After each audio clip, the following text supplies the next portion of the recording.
This place is buzzing. That's right.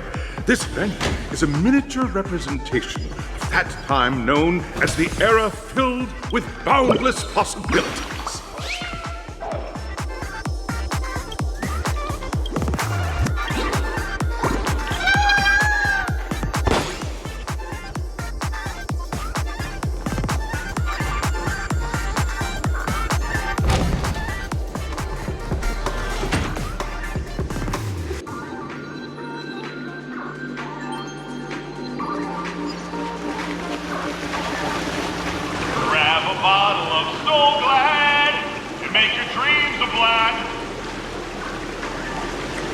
Nameless, your arrival reminds me of the grand occasion when Penacony was first established. I was still a young, bright-eyed lad back then, lured here by the watchmaker's ads, full of zeal and ready to make my first fortune in life. Once, during a particularly grueling day, I passed out and was resuscitated by a drink from Mr. Sousa. That sweet taste has since been etched in my mind, and that was what drove me to create the Soul Glad that we all know and love today. The dream-chasing era was truly a wondrous time. Oh, I miss those days, and the watchmaker. Scorched Sand Hall is my homage to that time of boundless possibilities. I wholeheartedly hope you make it to the finish and emerge as the next superstars of Penacony. Now then, is there anything you'd like to say before the competition officially begins?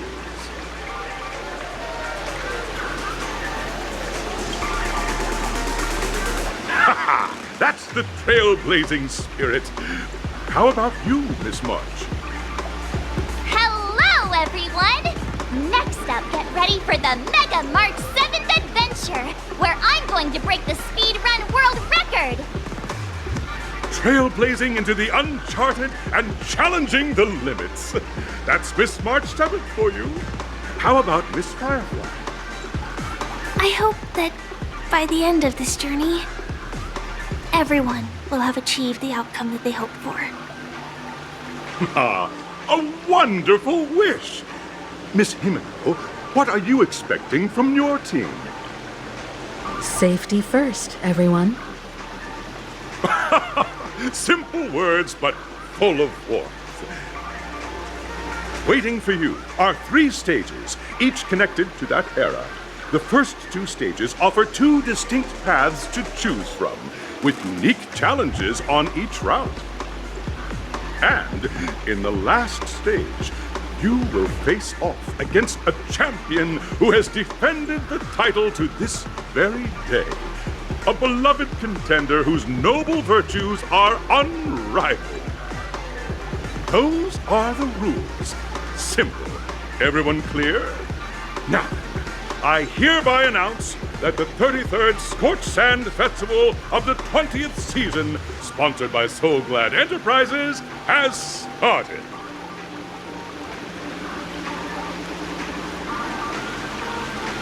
Everyone, as the Charmony Festival is drawing closer, we must reach the end as quickly as possible. Factoring in efficiency and safety, splitting up into 2 groups is the best choice.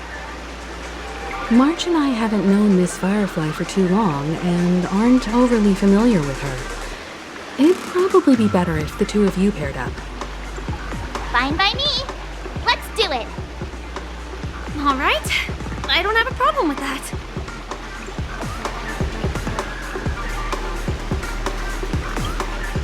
We'll split into the assigned groups then. Let's not waste time.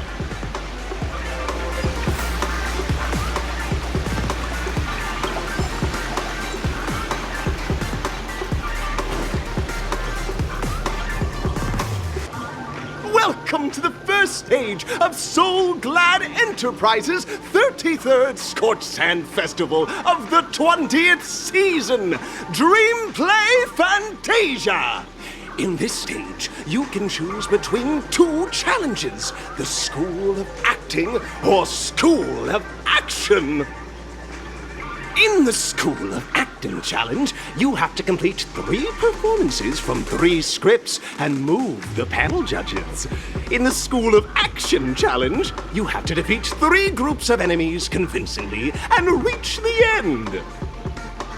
Now, make your choice.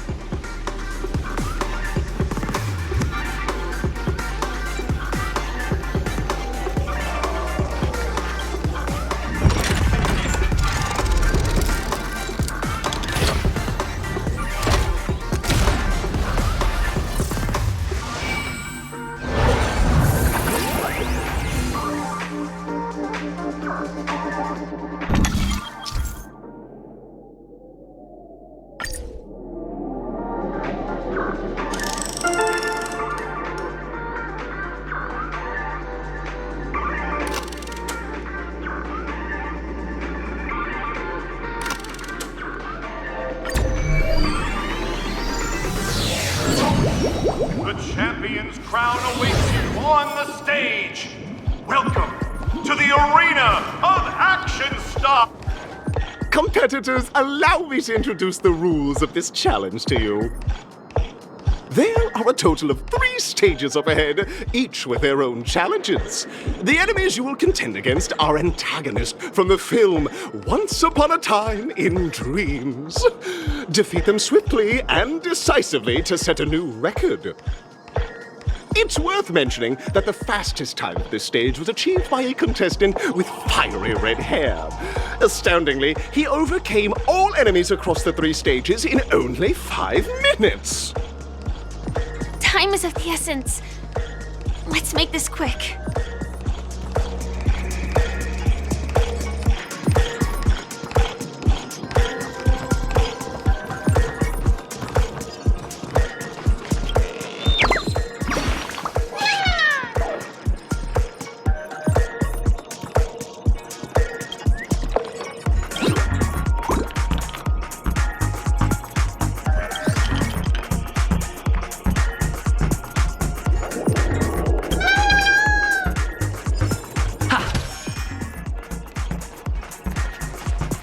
Contestants, you are about to confront the monsters of the primordial dreamscape!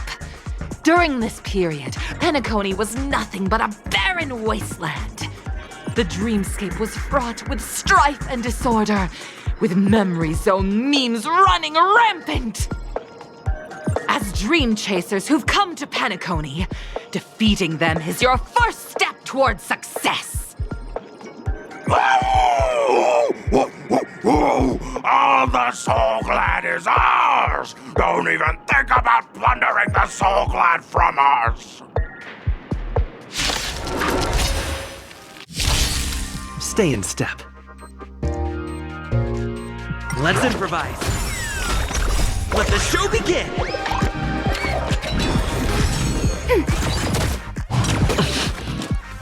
Still the same one.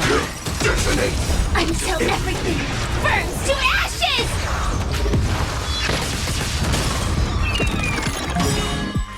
My friends?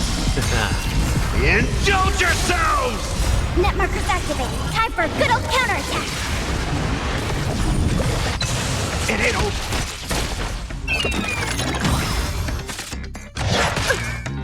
Fight to live!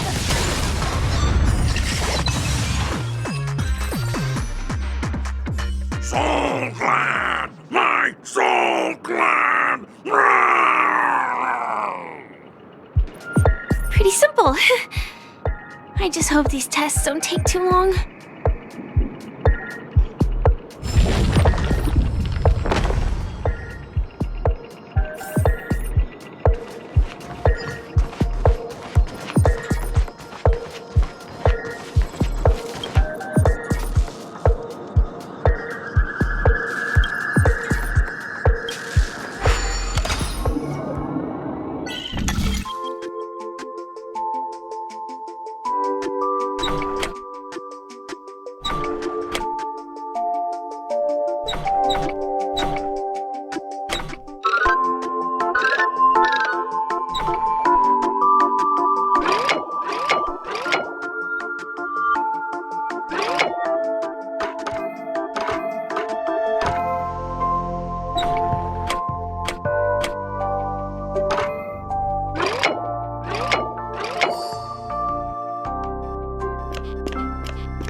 good.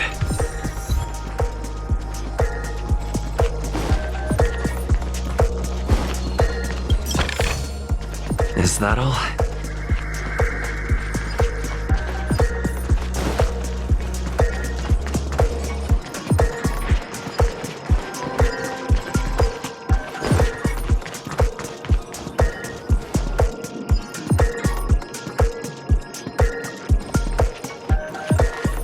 Congratulations! Just as you're about to give up, a downpour sparks a business idea.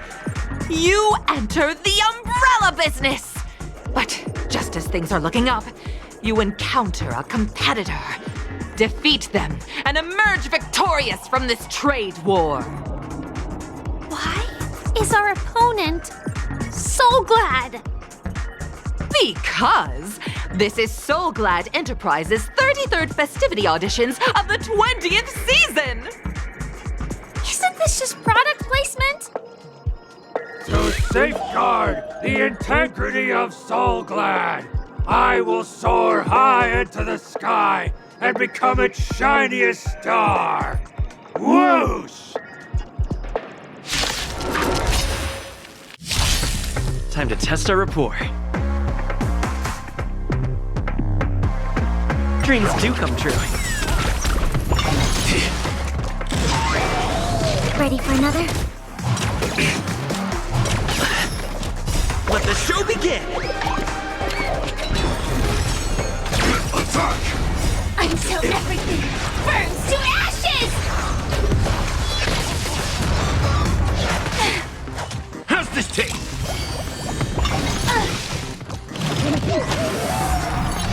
Attack, detect, set the seas ablaze! Net markers activated. Time for a good old counterattack. That confidence, my friends. Indulge yourselves! Time to mix things up. Fight to live! Ready for another? Let's improvise. Still the same one. How's this taste? Attack detected. Detonate. Let the show begin! Until everything burns to ashes! My friends. Indulge yourselves! Net markers activated. Time for a good old counterattack. Set the seas ablaze!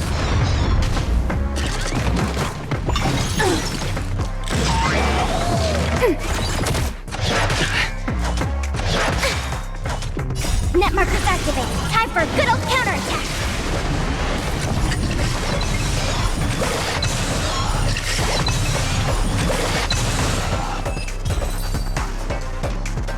The world kisses me with pain, and I provide with Soul Glad in return. Whoosh!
Congratulations to our 2 Dream Chasers for establishing yourselves as budding stars in Penacony. However, now you face a competitor selling at low prices, pushing you to the brink of bankruptcy. No matter how lengthy the battle, you always persevere. Topple this powerful opponent, and the tides will turn, paving a way to success! None will take my soul glad away from me. I will use the transmutation arcanum to turn into a dinosaur! Oh, dinosaur! Devour my enemies! Grab a bottle of soul glad and make your dreams a blast!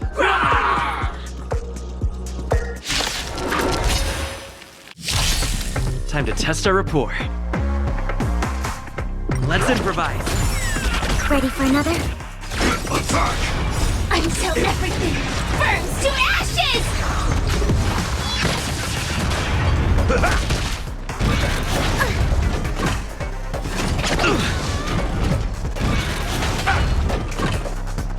Recalibrated!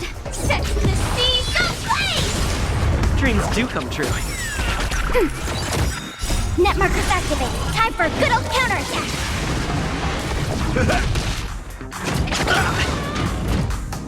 Let the show begin! My friends, indulge yourselves!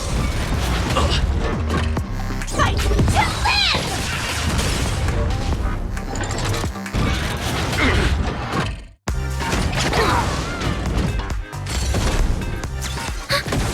Let's improvise. It ain't over. Detonate! I'll catch up.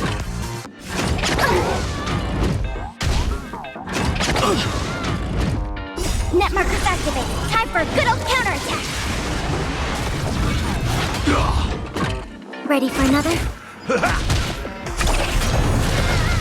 Attack! Until everything burns to ashes!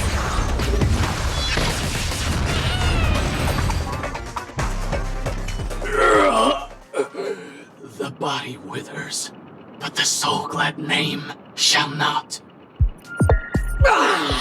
You truly are a beast! More than I can ever be. That should do it! Okay. Let's go. Mr. Yang is waiting for us. Isn't this fight way off from the actual storyline? Transforming into a dinosaur isn't imaginative enough for you? This is the sort of magic only seen on Penacony. Anyway, let's get back on track. Where were we? Oh, that's right. After an extended battle, you finally emerged victorious! But the companion who journeyed to Penacony with you chose to leave, having lost all hope. In the years that followed, you encountered each other once more on the prosperous streets of Penacony, but dared not call out to one another. Perhaps akin to the lingering regret of every dream chaser. Ah, well done! You brought to life the thrilling action scenes from Once Upon a Time in Dreams with your fighting skills. Looks like we won! Let's hurry up and get to the next stage.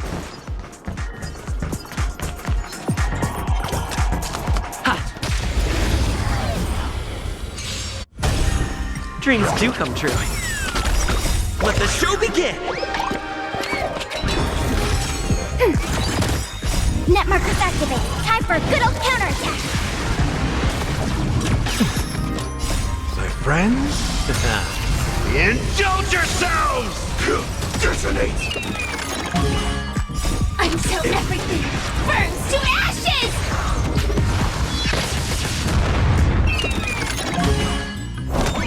Set to the seas ablaze! Ready for another? Net markers activated. Time for a good old counterattack!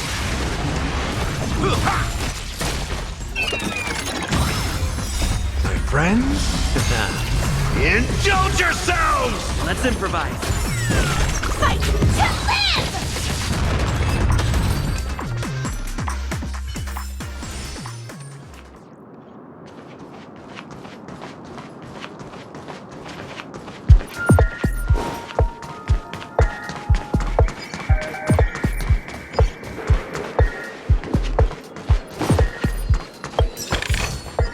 Looks good. Ta!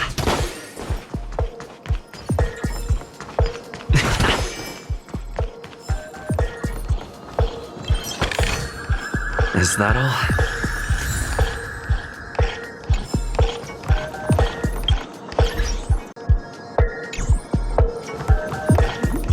Congrats to both of you for clearing the stage, but more importantly, are you having fun?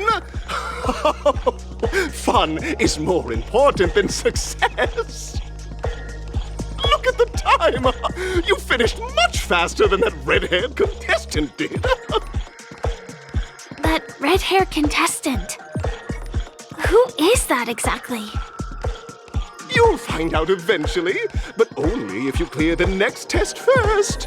Welcome to the second stage of the 33rd Scorched Sand Festival in the 20th season, sponsored by Soul Glad Enterprises.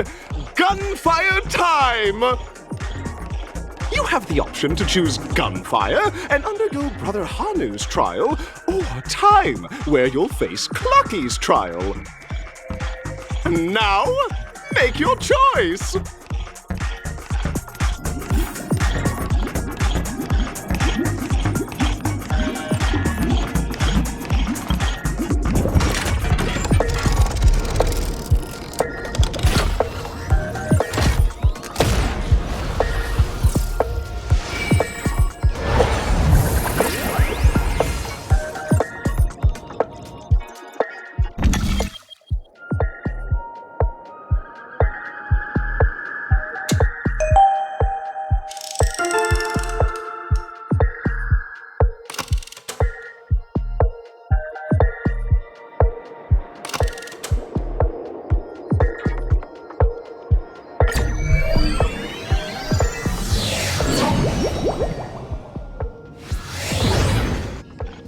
Dear friends, welcome to the enchanting universe created by the Watchmaker.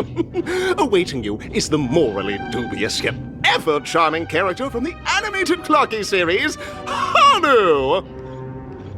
It is said that these cartoon characters were inspired by the Watchmaker's own experiences. According to research by Clocky scholars, the original Hanu of reality shared a deep friendship with the Watchmaker, akin to comrades in arms.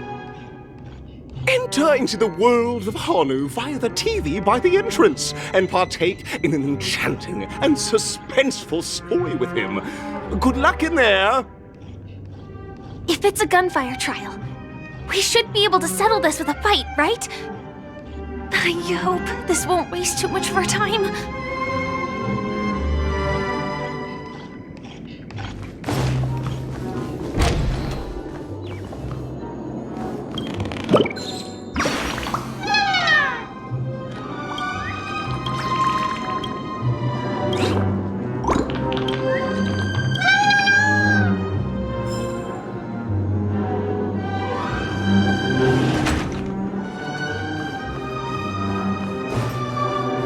Ready? 1, 2, 3.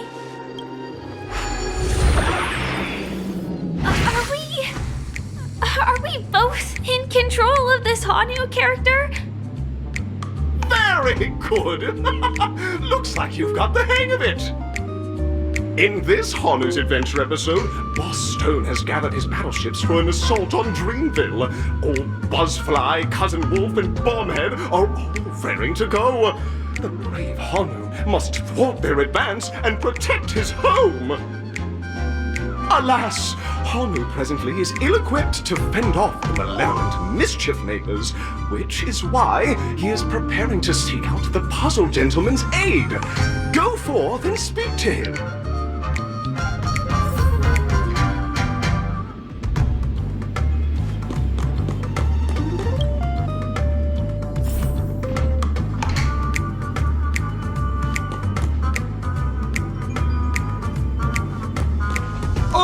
Hanu.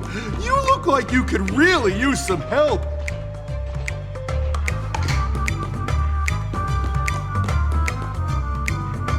Long time no see, Hanu. You look pretty stressed out. How about an intense and thrilling game of Dream Jigsaw to blow off some steam?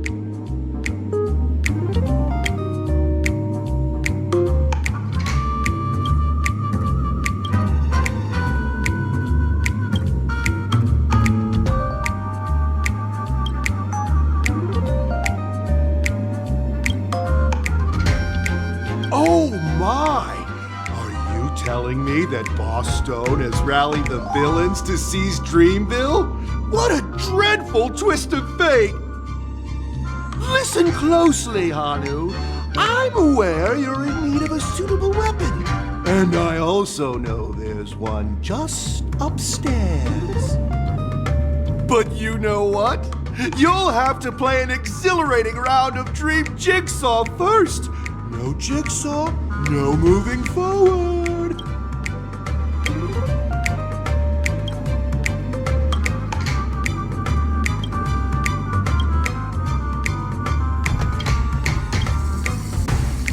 Now scurry along, Hanu, but tread carefully. Two ne'er-do-wells are also eyeing those jigsaw pieces. Either outsmart them with the quick knockout, or ensure they don't catch you in the act. I can't wait to see you finish the Dream Jigsaw. Best of luck, Hanu. Let's stay alert and make sure those monsters don't spot us.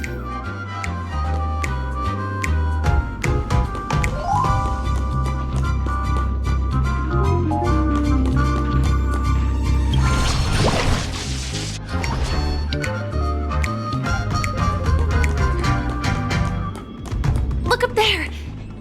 If we can push that thing down, do you think that would do the trick?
Jigsaw pieces.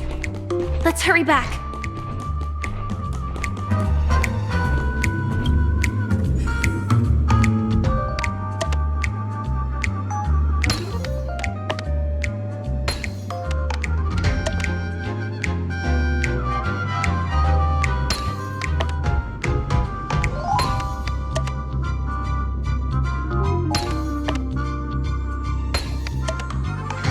Oh my! The exquisite sensation of perfect alignment! My organizational itch has been quite thoroughly scratched. Hurry now, Hanu! Touch that TV set and transform back into your old self. Then head upstairs. Your weapon awaits you there. Are such haphazard instructions really okay?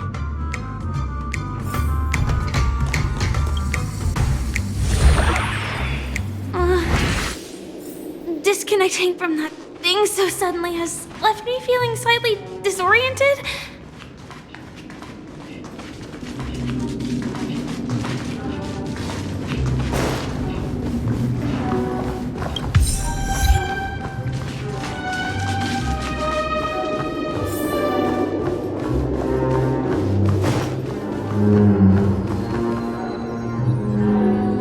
Is that Hanu?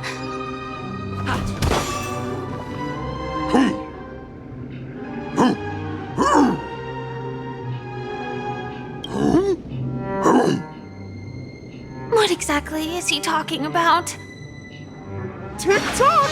It's time for me to make an appearance! Clocky? I can also see him. Is this character part of the show? In Dreamville, Clocky is everywhere and can do anything! Like right now! I can be your translator! Tick-tock! Hanu says, battle! We must do battle!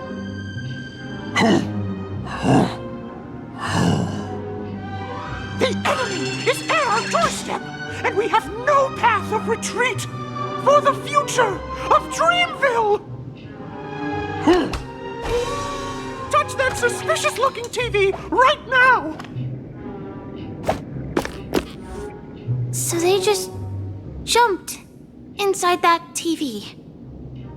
Sheesh. Logic in this plot and dialogue is really being pushed to its limits.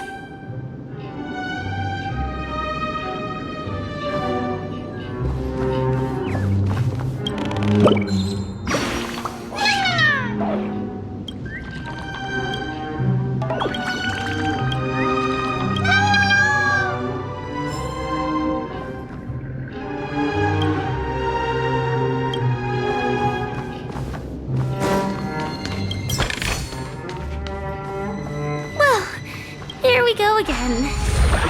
Ready? I'm gradually getting used to this. Huh. Who knows? I might even be able to perform some high-level moves with Hanu. No? Did someone say high-level movies just now?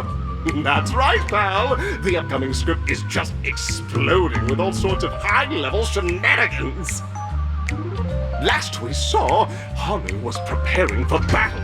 Suddenly, he hears heavy footsteps coming from the hallway. Malevolent mischief makers have broken into his home. But brave Hanu won't go down without a fight. He instantly sprints for the storage room, ready for a do-or-die showdown against the baddies. But we still don't have any weapons in hand. Guess what? Hanu's favorite bazooka just so happens to be in that storage room. So get a move on. What a coincidentally convenient plot twist. It'd be even more awesome if the organizers allowed me to wear armor.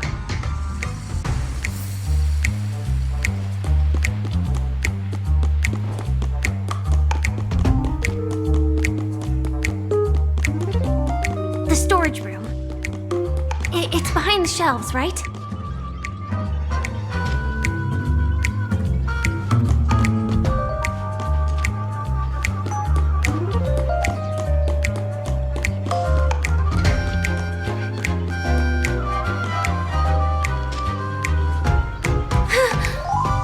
He wasn't lying.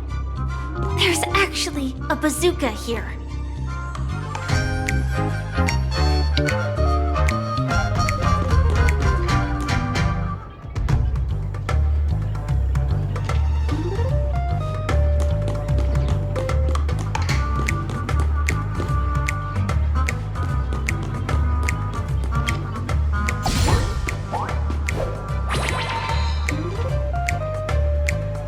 Now we should have a way of dealing with those baddies.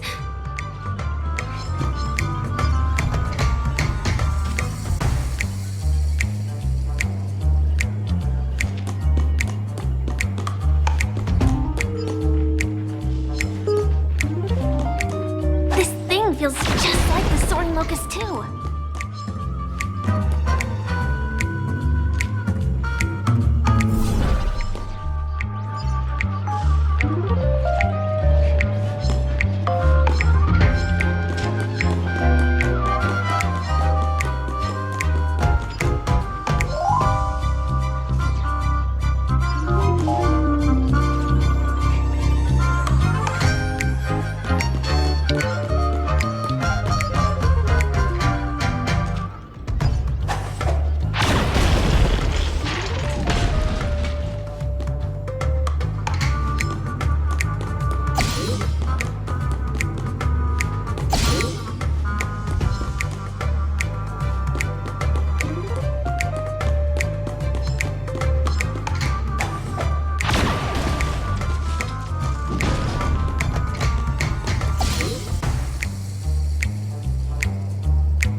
Looks like we've got more company.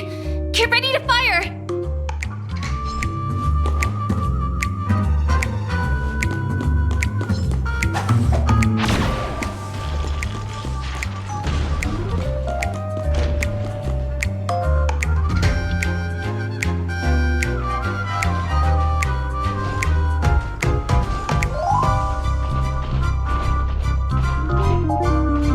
Here we go again. But no big deal. We're pretty handy with this bazooka now.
Should be all of them, right? Oh my! Our movie's on the street! Everyone! The stage is complete! Quickly! Head through the TV to the next stage!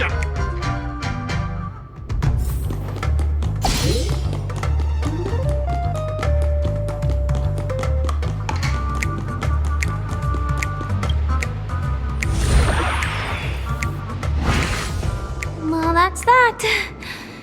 But it is gonna be hard to let go of this bazooka. Never mind. Let's hurry over to the next stage.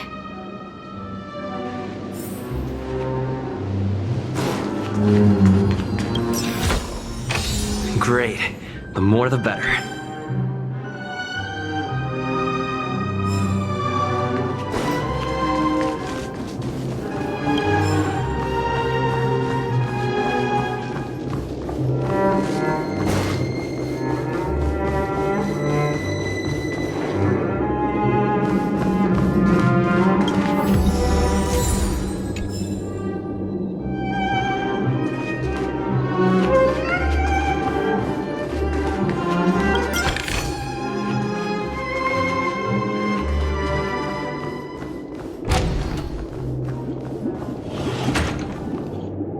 Congratulations to both of you! Oh, you've overcome all obstacles and proven yourselves! But, unfortunately, there is only one who can be Penacony's festive superstar. In the final stage, you will face the defending champion. If you fail, you will lose the opportunity to become the festive superstar. Welcome to the 33rd Scorched Sand Festival's third stage in the 20th season, sponsored by Soul Glad Enterprises, Superstar Showdown!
No way, I think I just saw someone.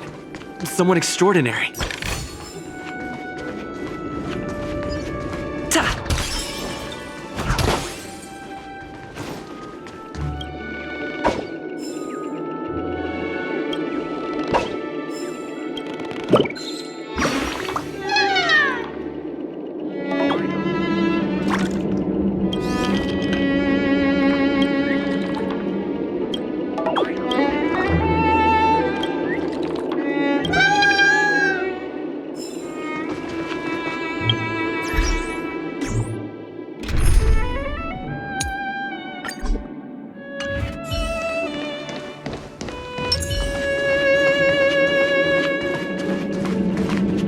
Please wait! Handsome gentleman, beautiful miss. By the glorious light of beauty! I never thought I would see you again. In such turbulent times, your kind faces are as spring's gentle breeze, bringing solace to my scorched heart. Are you a knight of beauty?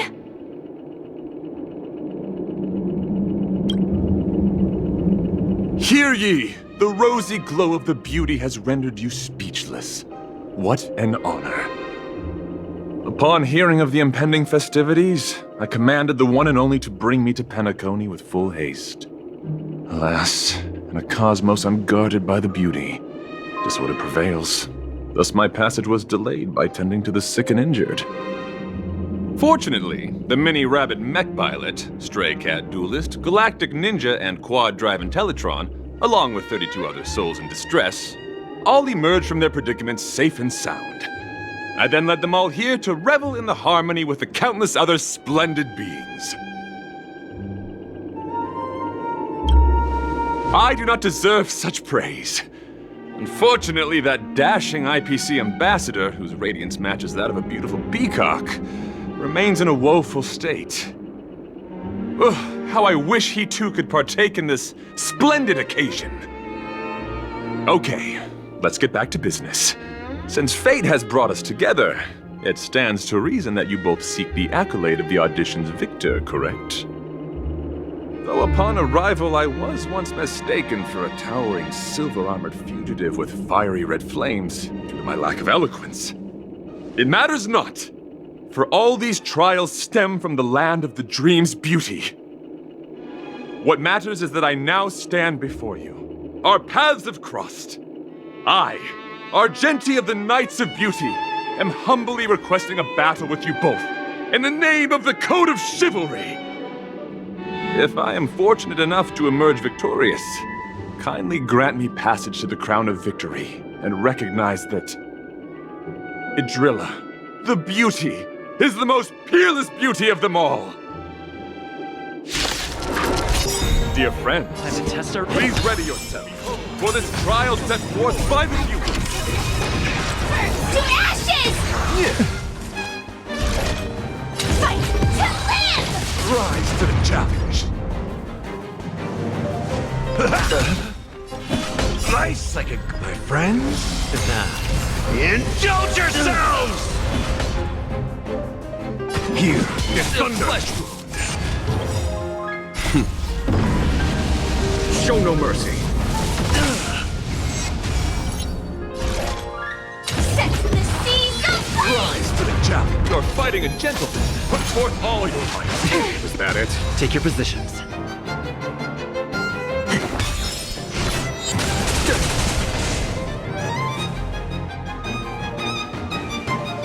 Time to mix things up. Fight to live! A foregone conclusion. Conflict is pitiless. Attack detected.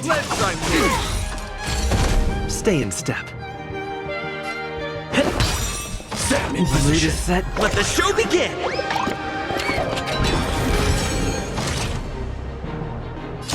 Attack!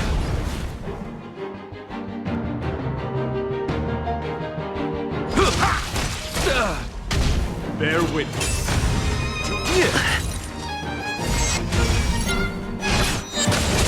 Rise to no time to lose.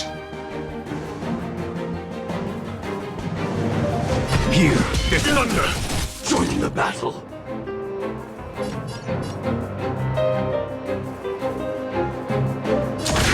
Detonate.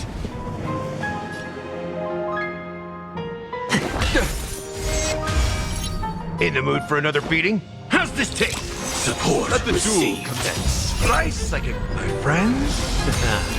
Indulge yourselves! Confess. Stand in position. Like fire until everything burns to ashes! Set the seas aflame! Rise to the challenge.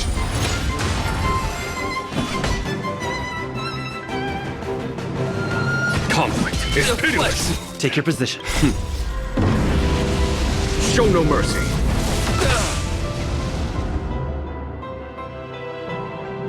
Rise. Put forth all your might. Was that it?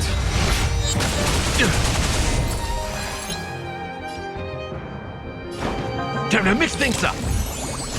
Firefly type full fight to live!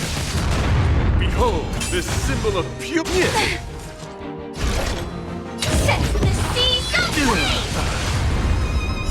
Your conviction, my friends, are indeed ours. It's a pity. The laurels of victory belong to a driller. The mood is set. Let the show begin!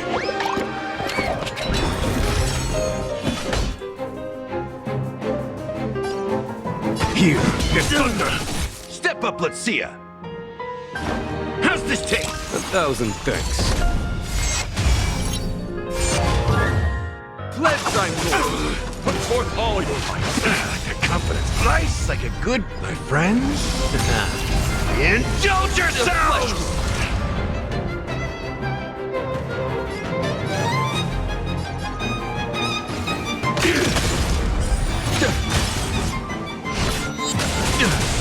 Take your positions.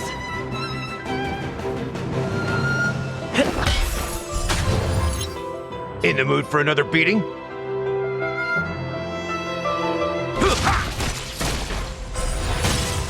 Follow my charge.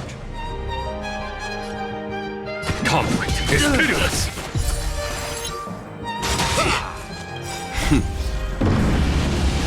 Show no mercy. Put forth all your might. Join the battle. Behold, this symbol of pure Like beauty. firefly until everything burns to ashes! Let the duel commence.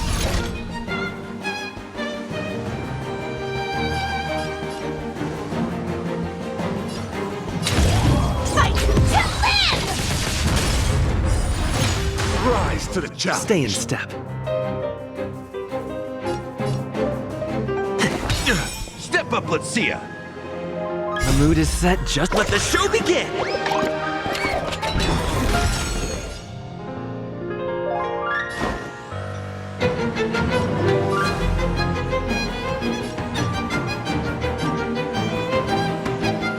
How's this taste? Rise to the challenge.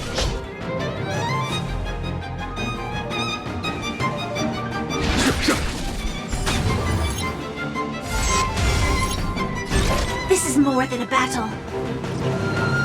Set the seas aflame! Rise to the confess. Put forth all your might. The confidence. Take your position. Slice like it, my friends. Indulge yourselves!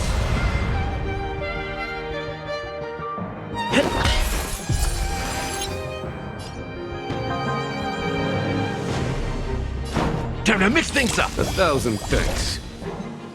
Fight to live! A foregone conclusion. Here is thunder. Put forth all your might. Was that it?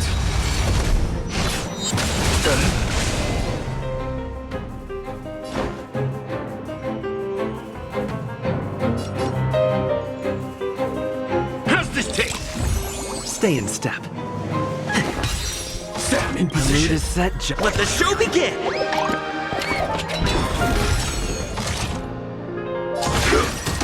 There's no time to lose. That's enough. I have come to grasp the sincerity of your cause. I yield. Beautiful! Truly a captivating contest. It is through you that I realized to uphold the honor of Adrilla, I must further hone my skills. What a beautiful lesson indeed! Go forth, my dear friend, beautiful miss. The audition's crown is yours to claim. I shall remain here, gazing from afar as you bask in the limelight, joining the audience in offering you the most heartfelt cheers and applause. We don't have much time. May fate allow us to meet again, Knight of Beauty. In that case, let's make our way to the end. Penacony's really thronging with talent. I hope we make it in time.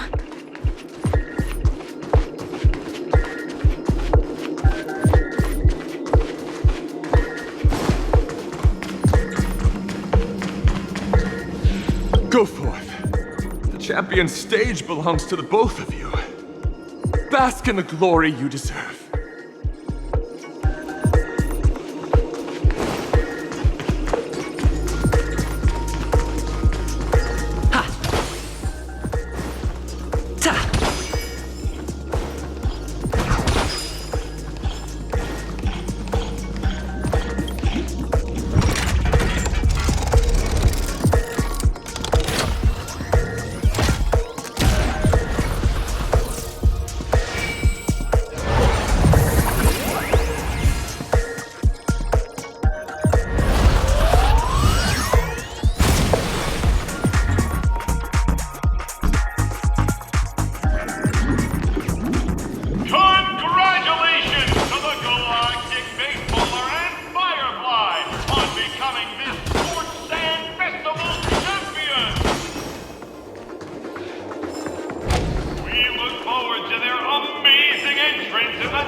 Congratulations to the both of you on becoming the festive superstars of this year's Charmony Festival.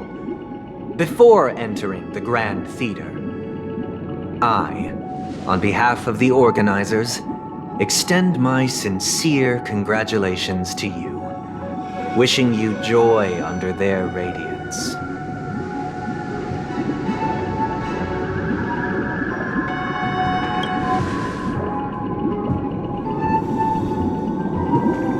As previously promised, my sister, Mr. Yang, and I have met with the Dream Master. We delved into the truth about Penacony and its Stellaron, and have come to a consensus. Both I and the Oak family cannot acquiesce to your request. Just as expected. We acknowledge the perspective of you, Nameless. Penacony does require change, but not as you propose. The planet of festivities cannot and will not revert to a place characterized by chaos, disorder, or anarchy. Through your journey of overcoming obstacles, you must have glimpsed the essence of that era. The vulnerable ruthlessly eliminated, equality non-existent, common folk living precarious lives, eking out a dreary existence. Ultimately, only heroes like yourselves manage to achieve success. But I would dare ask, if you did not possess the special status of having a Stellaron, and you were but an anonymous and frail member among the masses, which Penacony would you prefer? A dystopia for the survival of the fittest, or a sweet dream paradise for all?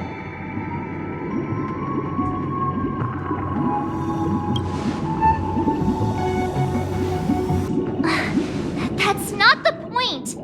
Don't let him mislead you!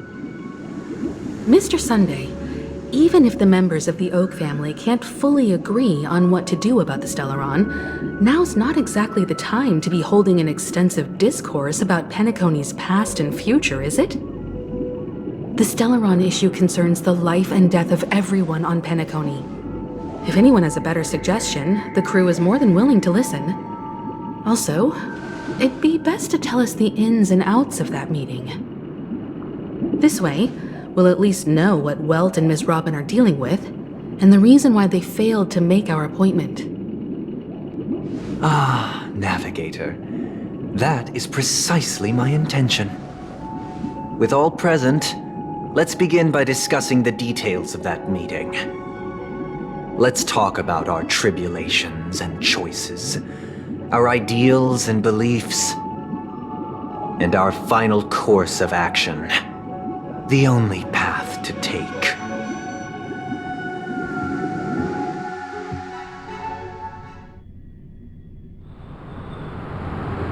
You mean to say that for the longest time, there have been scoundrels who would use the Charmony Festival that I have bequeathed to the masses as a tool to realize their ambition?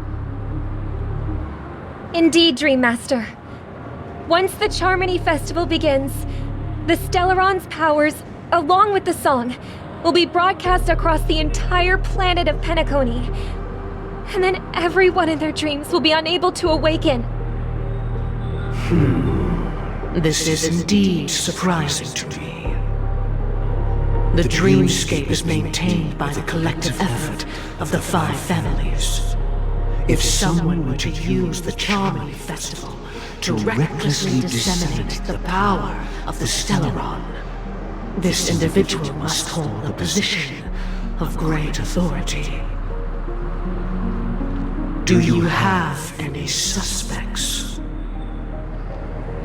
I'd like to ask, did you really not know of the Stellaron's existence?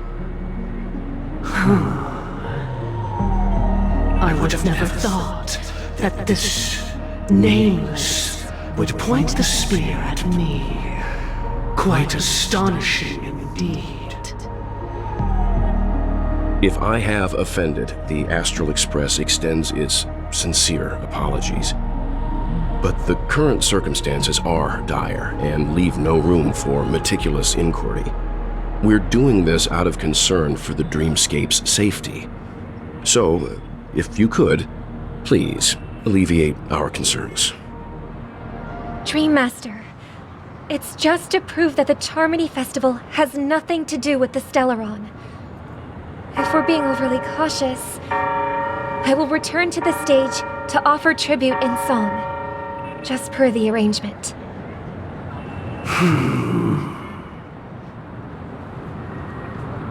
Sunday, Robin. I've watched you two grow up, and know your dispositions like the back of my hand. Both of you, right now, can surely be lauded as their most devout advocates. I already know your resolve. The magnitude of this matter is enormous, and cannot be taken lightly. Since Mr. Yang has asked with such earnestness, I will personally respond in kind. If there is a need, the entire Oak family will be mobilized to heed your call.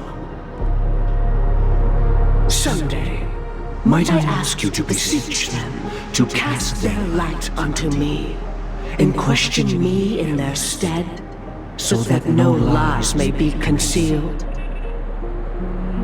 I will do as you command. Robin, could I entrust you to be present as a witness, to document the truth, and to proclaim my innocence, so that all slander may be utterly dispelled? I will do as you command. May thy will be carried out on earth, just as it is in the heavens.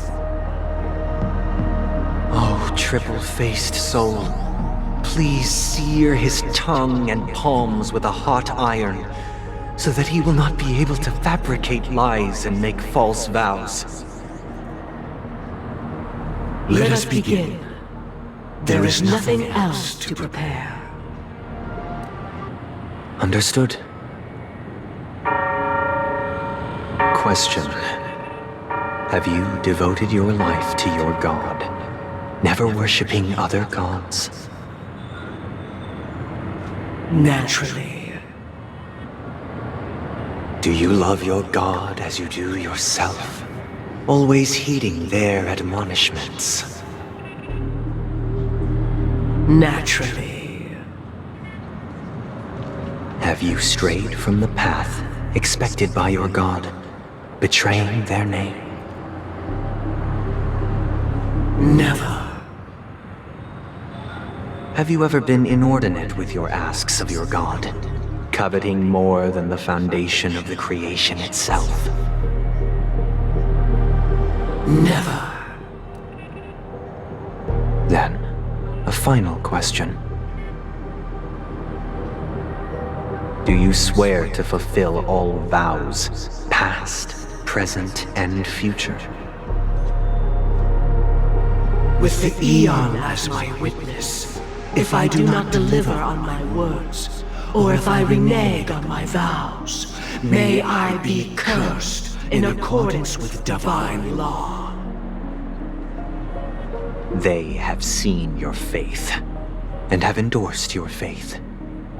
With this, it can be evidenced... Just a moment. What is it, Mr. Yang? I have another question I hope to have answered. To my understanding, the family's harmony and prosperity have never relied on so-called divine laws. The god you both mentioned, are they truly Shipe? Mr. Yang should know that those belonging to the family toil together as if they were kin, embracing solidarity and unity under their light. All duplicity is laid bare before the harmony. Such a delicate and complex symphony. Which other god could perfectly harmonize this if not for the Great One, Shipe? Perfectly harmonize. Therein lies the problem. It isn't an outsider lurking in the shadows who changed the harmony, but a dissonance that has surreptitiously emerged from within this very symphony itself. In the distant past, there existed an Eon. With one flick of the wrist, they crafted the laws of the cosmos. Their followers formed the Beyond the Sky Choir, spreading solemn and reverent hymns throughout the universe. Later, they fell. The route traversed by this Eon clashed with the harmony, ultimately being absorbed and fused into it. The chorus that once reverberated across worlds fell silent, and when it echoed anew, it was transformed into the hymn of harmony. Though an Eon may perish, paths with no masters still linger. In the all-forgiving harmony, echoes of bygone dissonance may subtly arise. Mr. Yang,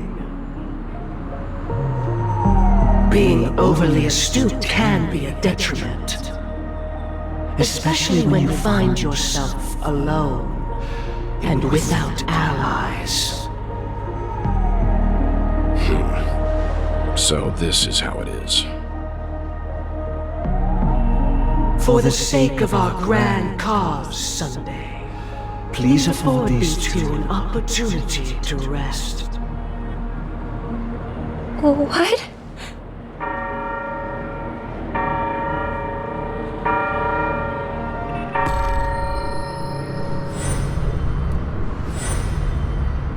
Sorry, Robin. It's just you. I did not wish for you to know this. It's a pity that things have turned out this way. So, this is the true reason I can't sing? The shadow that envelops Penacony is actually... We were never children of the harmony.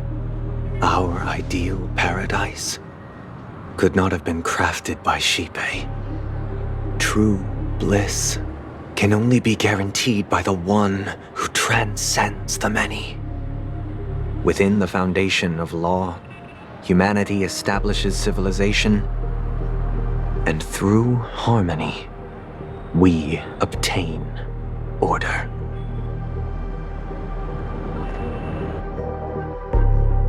Unbelievable. To think that there would be remnants of the Order on Penacony. What have you done with Mr. Yang and Miss Robin? Don't worry. I just gave them some time alone to ponder their fates. You should know that these actions make you an enemy of the Astral Express. Should we need to stand against the Nameless, it would only be myself and the Oak family involved.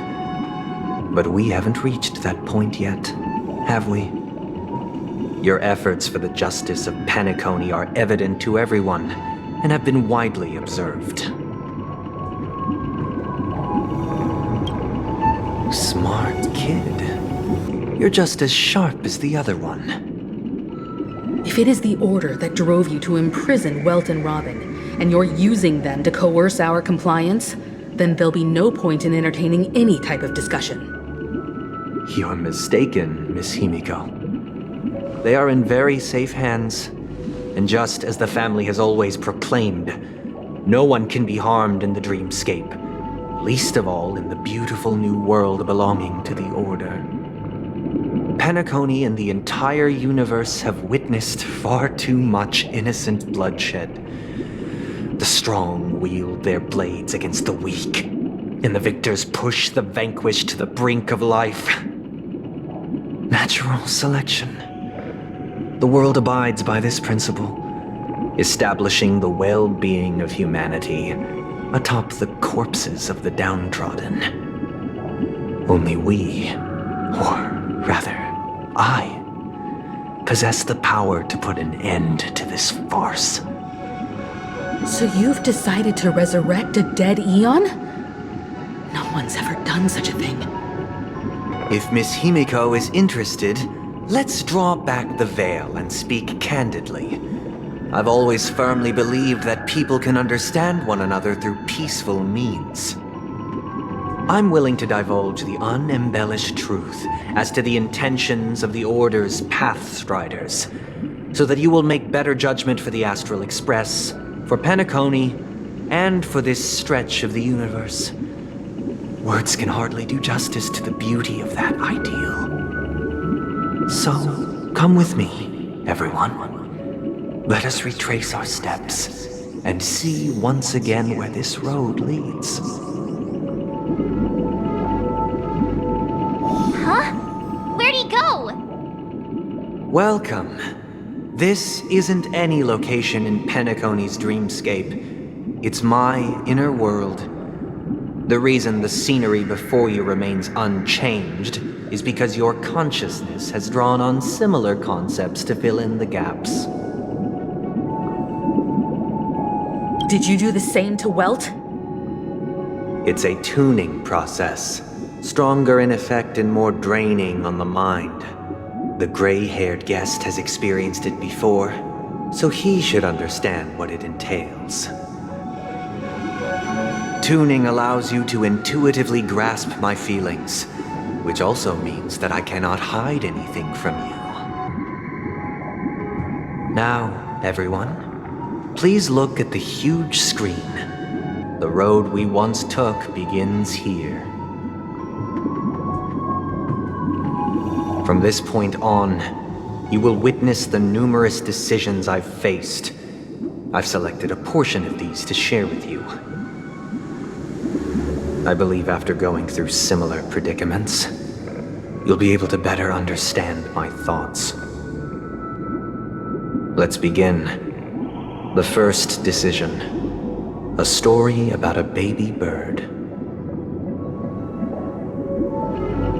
This story happened when Robin and I were very young. We were victims of the Stellaron disaster, and the family's Mr. Gopher Wood who would later become the Dream Master of Penacony, saw that we siblings had no one to turn to and took us in. Later on, Robin and I lived a time with nary a care in the world. One day, after dinner, while my younger sister and I were lounging about in Mr. Gopher Wood's yard, we spotted a fledgling Charmony dove all on its own. That baby bird was tiny. It didn't even have all of its feathers, and it couldn't sing. When we found it, it was already on its last breath, having fallen into a shrub, probably abandoned by its parents. We decided to build a nest for it right there and then.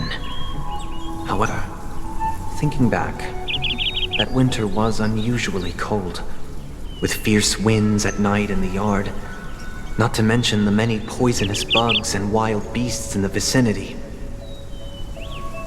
It was clear that if we left the fledgling in the yard, it stood no chance of surviving until spring. So, I suggested we take it inside, place it on the shelf by the window, and asked the adults to fashion a cage for it. We decided that when it regained its strength enough to spread its wings, we would release it back into the wild. The tragic part, something that we'd never considered, was that this bird's fate had already been determined long before this moment. Its destiny was determined by our momentary whim. Now, I pass the power of choice to you all. Faced with this situation, what choice would you make? Stick to the original plan and build a nest with soft net where the Charmony dove fell. Or build a cage for it and feed it, giving it the utmost care from within the warmth of a home. I eagerly await your answer.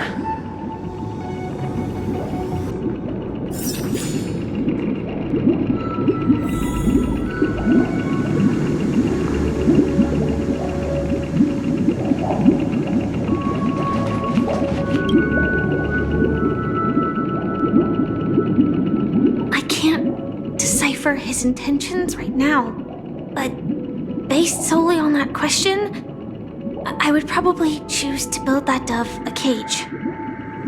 Even if I was gonna release it back into the sky, it'd have to be strong enough to fly first. If I left it where I found it, I fear it'd never get the chance to fly ever again.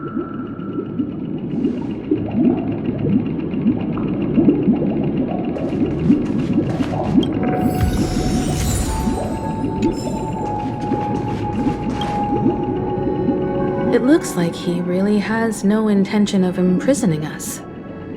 If it's just a quiz, I suppose it's fine to humor him. Back to the question. I would personally choose to build the little Charmony dove a cage. No special reason. I do think that a fledgling should have the right to fly into the sky. But if it can't even live to that point, then there's nothing to talk about to begin with.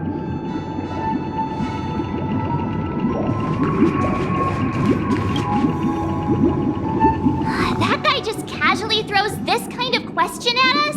What exactly is his deal? But fine, I'll answer, I guess. If it were me, I guess I'd choose to build a cage for the little Charmony dove. After all, leaving it there, it's bound to get hurt by wild animals or something. And that'd just be too sad.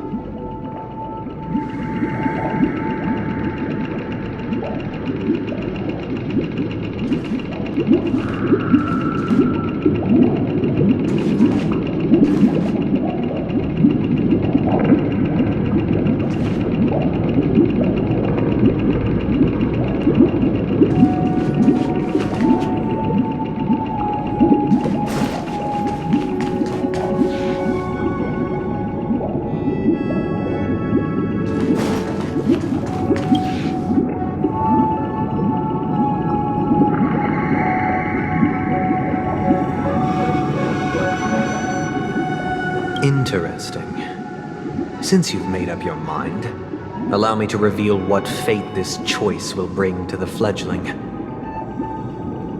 From what I've observed, there are at least 3 predators in that yard that prey on small birds. The Vossicle scorpion, Asdana wolverine, and the Huntington winged snake. Even if they shy away from humans, these animals are still near apex predators in a fenced location like a yard. In such a location, only one fate awaits that little Charmony dove. A painful death. As for the choice you made, I am deeply sorry. Now, let us advance to the second decision. This time, it's the story of a dream chaser. This story happened when I was appointed as Bronze Melodia, a position exclusive to the Oak family, charged with listening to the problems and vexations of Dreamscape residents, and providing them with the relevant guidance. It was during that period that I had the opportunity to hear voices from all corners of the Dreamscape. Joy, sorrow, arrogance, regret. The complex tapestry of human nature that formed the world. And I was fortunate to catch a glimpse of it. He was a dream chaser, and an illegal stowaway. Just like the rest of them, he came to Penacony in search of a better life, except that, to most people, the price he paid, I suppose you could say it was everything. He told me, I sold everything I could at home. The house, the land, even his 2 children. He said he could not afford to raise them, and that at least they could eat if they lived as slaves. He had a plan in place. He would buy back his children once he had made his fortune, and enjoy Penacony's beautiful dream with them.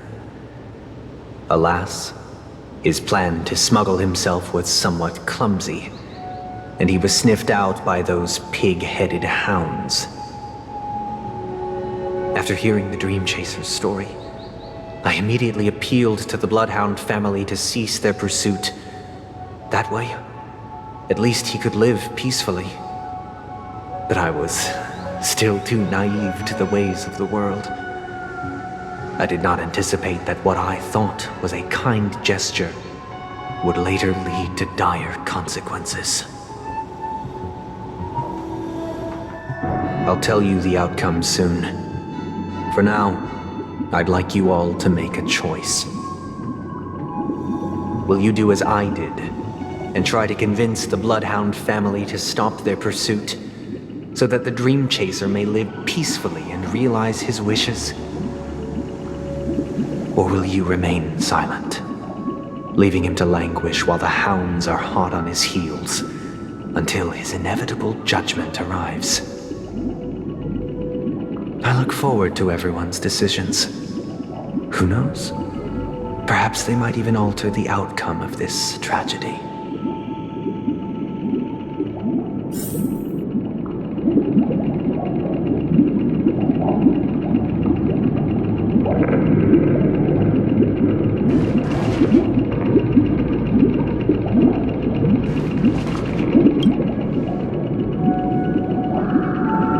Dream Chaser story.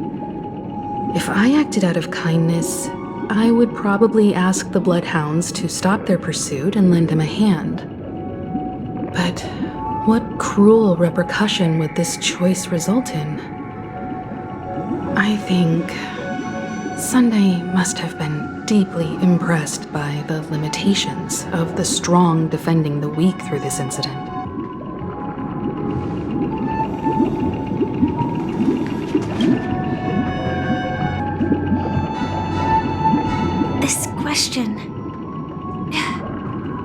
Surely it has some connection to the baby bird story. And And this connection is precisely the breakthrough Sunday aims to use to persuade us.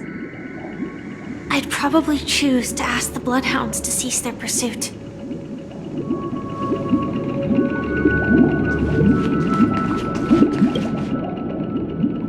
It seems illegal stowaways are really quite common on Penacony. But that guy in the story, I don't think he deserves any sympathy at all. He sold his kids to chase a dream. Even if he intended to go back for them, it's still insanely irresponsible. With that thought, there's only one choice. Let the Bloodhounds send him back home. This person deserves to be punished.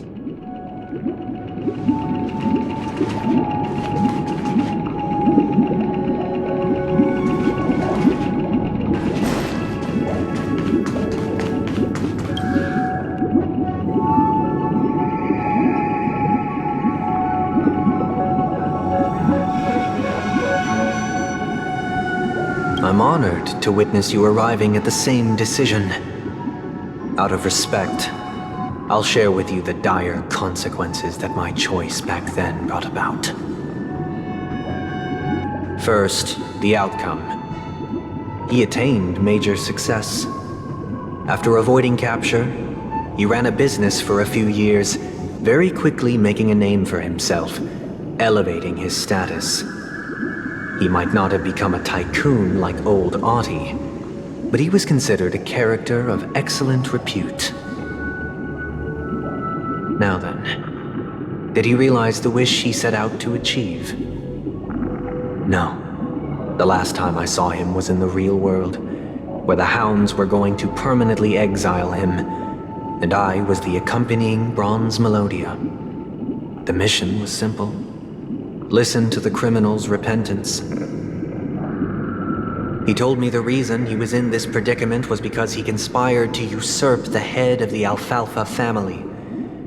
When I asked him about his 2 children, he instead responded with a question. What children? In the end, my heart aligned with the harmony, and the good deed I dared to undertake held no value, turning instead into a wrongdoing. It created a lamentable oppressor and countless oppressed individuals. As to your choice, I once again offer my heartfelt apologies. Next comes the third and final decision. And the story this time is my own. This story happened the day I was appointed the Oak family head. At that time, Mr. Gopherwood was the current Dream Master, and as per his wish, we had a private conversation. What surprised me was that the Dream Master had only come to deliver a letter to me. He let me read its contents, and it was a letter from my sister. The letter contained the usual pleasantries, anecdotes from her travels, nothing out of the ordinary. Just as I started wondering how this letter related to our discussion, the Dream Master began to speak. Do you know who wrote this letter? My sister, of course. But why would you personally visit me to hand me a letter from my sister containing mere trivialities? To help you grasp the full scope of this issue. Do you know where Robin is at this moment? From what the letter indicates, she must be in Caspelina 8, correct? She's touring there right now. Correct. Has she mentioned anything about a stray bullet? A stray bullet? What? A war has broken out on that planet. It is because of this very reason that Robin chose this destination. To spread the word of the harmony. And to save the lives of that planet. She personally made for the front lines. She hoped to ease the people's suffering with song, and was willing to brave mortal danger to deliver the IPC's medical supplies. Unfortunately, stray bullets show no such compassion. Is she all right? If the operation was successful, she should probably be recovering in the field hospital. By the eon above, the bullet struck her neck directly, yet possibly as a reward for her consistent deeds of harmony, it didn't hit any vital arteries. Once you've attended to your outstanding tasks, it'd be advisable to write her back as soon as possible. Those damned savages! I'll pack my bags right away. My gratitude for bringing this to my attention, Mr. Gopherwood. Now you understand why she always wears such elaborate neck ornaments, don't you? How could this happen? Miss Robin? It's all in the past, so please don't worry. I share this in the meager hope that you will understand the harmony's limitations and predicament. As grandiose as the strong defending the weak sounds, many times, it is nothing more than wishful thinking. Likewise, I've prepared one last question, one last choice. But rest assured, this choice will not have any grave consequences. Because this is merely a figment of imagination, a nightmare that has haunted me through countless nights. If you ever had the opportunity to make a choice like I did, would you still support Robin's journey on the path of harmony?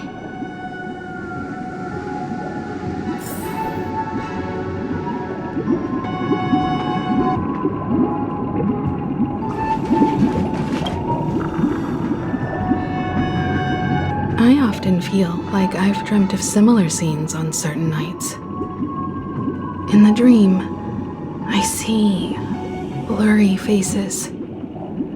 I don't know who they are, but I sympathize with all of them, fighting for survival against some unfathomable force. Their confusion and fear are lucid to me, but I also remember they chose never to give up. Just like Miss Robin. If Mr. Sunday's question leaves you puzzled, you should find the answer from your own experiences. With each Trailblaze, dangers and tribulations will surely follow. But would you ever back away? Would you stop March and Don Hung from reaching their next destination? I believe you have an answer of your own in your heart.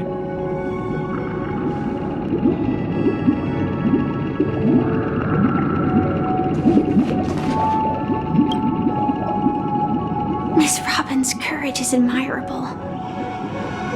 And here I was thinking she was just another superstar celebrity. But the fact that she is also Mr. Sunday's younger sister? No, I doubt he'd wish harm on his own flesh and blood, no matter how grand the ambition.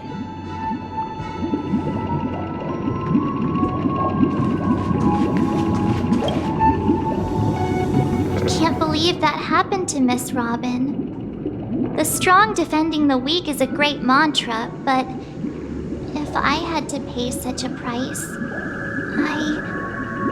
I don't know what I'd do.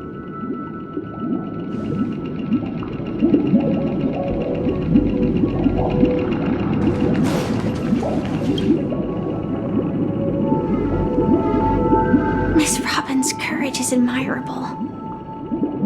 And here I was thinking she was just another superstar celebrity. But the fact that she is also Mr. Sunday's younger sister? No, I doubt he'd wish harm on his own flesh and blood, no matter how grand the ambition.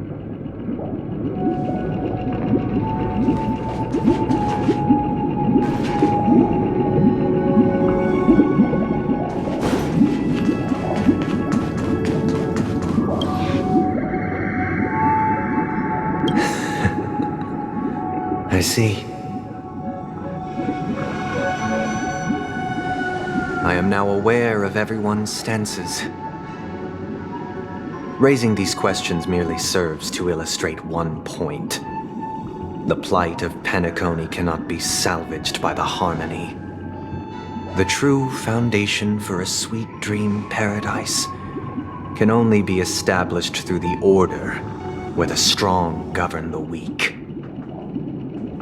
I know the suffering of being tormented, the turmoil of losing your way, how sorrow and even despair set in when matters don't work out. All of this causes me unending pain, because this is not what happiness is at all. We must teach the weak how to live a happy life. And this life isn't some noble propriety that the upper crust preaches, but in definitive terms, a way of survival that belongs to everyone. So what is your definition of living a happy life? Good question. Human consciousness is fundamentally an illusion, a cage known as self-worth. People lured in by this illusion make mistakes, yet still ask that external influences bear the burden. When one mistake after the next permeates the masses, they become impossible to trace. Thus, the amassing of these individual cages culminate to form a prison, a place dictated only by the rule of survival of the fittest. Nature is always accompanied by predation and sacrifice. Its antithesis is known as order. That is what I want to do. Unite people's happiness under the banner of order. They won't need to make bitter choices any longer, nor face the weaknesses of humanity. They can cast aside their primal instincts to build a haven for mankind. Simply describing thoughts is far too abstract, so allow me to provide a simple example. As you all may know, there are societal norms like weekends and long weekends that exist on some worlds. During these hard-earned rest days, people are given the chance to extricate themselves from the stresses of everyday life, allowing a certain tranquility to return to their souls. And it is only on these days that people do not have to adhere to the law where the strong prey on the weak. They can live out their lives happily during these brief intermissions. It's just a pity that 2 or 3 days are still too fleeting compared to the span of a lifetime. From where I stand, society's ideal system should be 7 rest days. Following Sunday, there should ensue a second, a third, and indeed an infinite procession of Sundays. This should be the face of the new world. Idyllic, eternal, peaceful days. And thus, every person can return to their base selves in this utopia. Some gaze in reverence at the stars, pouring their whole beings into calculating the distance between us and the isolated world of Pagana. Meanwhile, some seek refuge in quiet corners, holding one another, unencumbered by the chains of unwelcome obligations. There would be no need to bear the hardships of reality. Only in this way can humanity face the inevitable end with the purest of spirit, living a life of dignity. This is what it is to live in bliss. Miss Firefly, you who are stricken with entropy loss syndrome, you of all would surely understand this.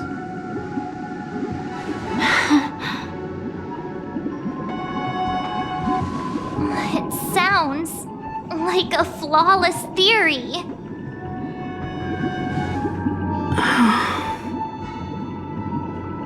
But what is the price to attain all this?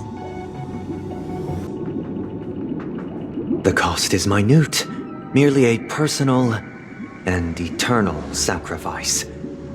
If this paradise is to be maintained for everyone, someone must remain trapped in solitary awakening until the end of the cosmos. Awakening. Which means that this so-called paradise is still a dream. Stepping into this paradise means forsaking reality, correct? It is not forsaking, but transcending. Flesh, blood, sorrow, weakness. If the physical is the root of spiritual suffering, it is only logical that we defeat it. But in this supposed bliss, people won't have defeated their demons. The chance to overcome their tribulations would be forever lost to them. In other words, it is an escape. That's another way of understanding it. But there is no shame in escape. On the contrary, the seeds of escape exist in everyone's hearts. Don't you agree, Miss Firefly? And as for why life slumbers, it is because we are afraid to awaken from our dreams. But this is not in conflict with the grand plan. Only in acknowledging this can we truly understand the frailty of human nature, and from there, show compassion and protection.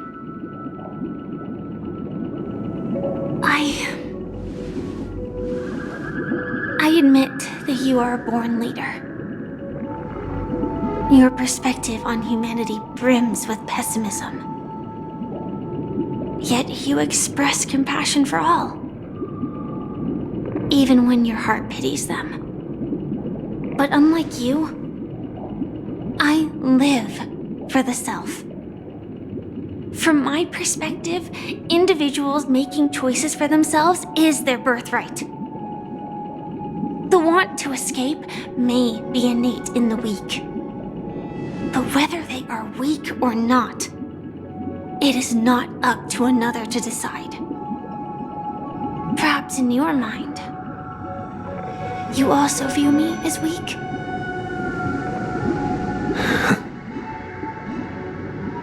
Because I don't think so. Since Miss Firefly has said her piece, the Astral Express will also naturally give you our answer. We'll leave it to you. Just as Mr. McHale instructed before, tell him our choice.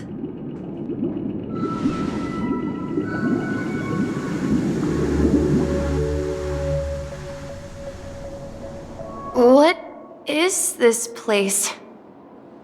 Does this place ring any bells, Misha? I don't know, but I feel a sense of déjà vu. What is this place? It's the realm within a dream bubble. This was left to the Astral Express by a nameless, but weirdly, when we entered it, it was completely empty. Dr. Edward from the Dreamscape sales store told me that dreams are formed from memories, and a dream bubble can't take shape if its core is empty. So I thought you might be able to help us in unraveling this mystery, Misha. As a hotel doorman, you know Penacony best among us. I don't know much about dream bubbles, but if you want to figure out what this mansion is, I'll do my best. I'm counting on you then. Himeko, I still don't get it. Why were you so sure that Misha had a connection with this dream bubble? I wasn't sure. It was just a hunch. But since Misha feels familiar with this place, my hunch might be correct.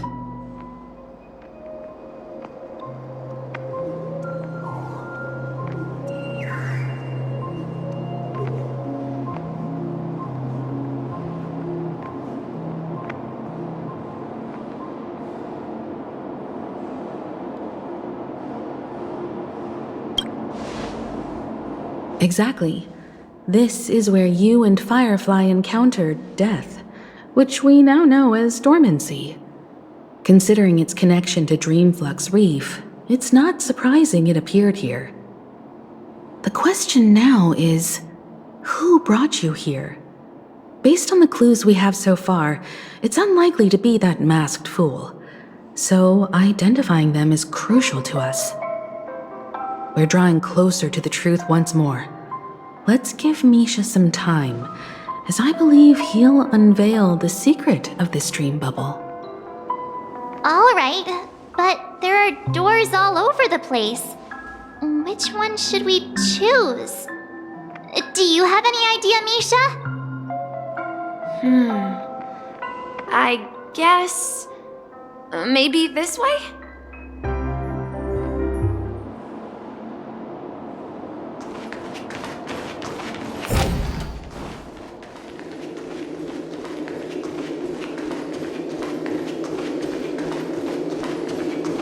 Wait, you managed to choose the right door on your first try? Weird. This place is quite different from the hotel. But I feel like I've been here before, and even lived here for a while.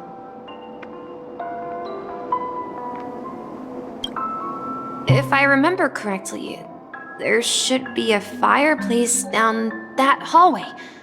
Clocky and I used to sit by the fire, listening to the crackling of firewood. And the room on the other side was the toy room. I loved spreading out all the toys from the box on the floor and making up stories for each of them. Hold on. This doesn't make sense. Didn't I grow up in Dreamflux Reef? So, what is this place? This could be a case of amnesia. But don't worry, Misha. It's common for everyone to forget certain aspects of the past. Those memories haven't vanished. They're just lying in the depths of your mind. We can surely get them back. Since this place seems familiar to you, why don't we explore a few more rooms and see if you can recall anything more? Yeah, then let's check out the rooms I just mentioned.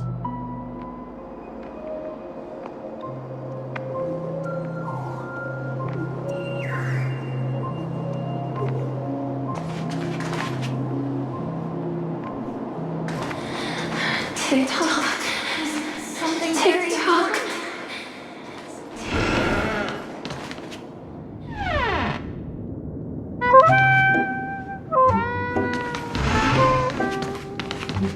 I heard some noises from the room.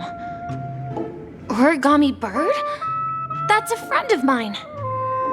You and Origami Bird are friends? Yeah. It's a member of the Compass crew, just like Clocky and Miss Mirror.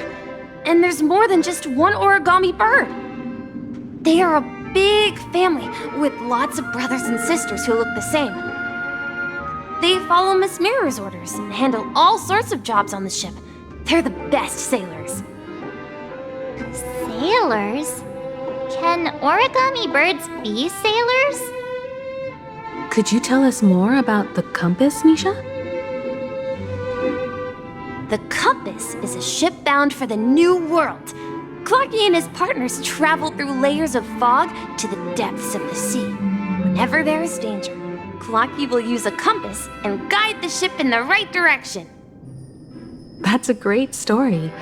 But in the Penacony cartoon, Clocky and his partners have always lived in Dreamville and never ventured out, right? Huh? Oh, that does seem to be the case. Weird. I clearly remember Clocky arrived in the New World in the end. Perhaps Clocky has a hidden past. So, where has Clocky gone? Did he leave to protect Dreamville?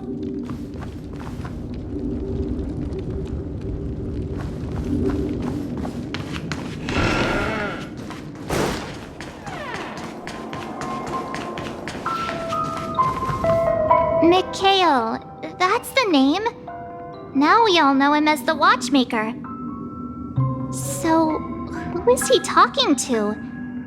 Do you know anything about it, Misha? I'm sorry. I don't know much about the Watchmaker. But, Mikhail...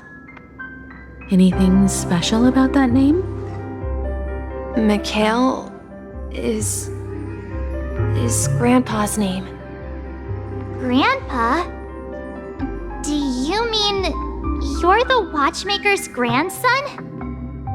But we haven't heard anything about the Watchmaker having descendants. And the name Mikhail is not rare. Perhaps it's merely a coincidence. Could you tell us more about your grandpa, Mikhail? Yeah, sure. He was a seafarer who fearlessly ventured into mysterious seas and storms. He was always on the sea and had lots of friends who accompanied him on his travels. He didn't want me to call him Grandpa because that would make him sound old. He believed he was still young. The name Mikhail was given to him by his parents, Mihaly and Elise, both renowned seafarers. Every time he came back, he'd share his logbook with me and tell me about his adventures at sea. I want to become a great adventurer, just like him. It appears that the seafarer has nothing to do with the Watchmaker. So, perhaps it's just a coincidence? So, where is your grandpa now? He went off on a new journey, and it's been quite a while since I last saw him. I think I hear the sound of water. You once mentioned there's a magnificent fountain up ahead.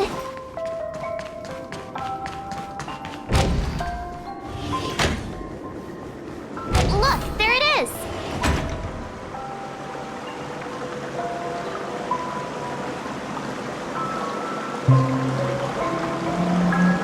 The water resembles a precious jewel embedded in the dreams of all seafarers.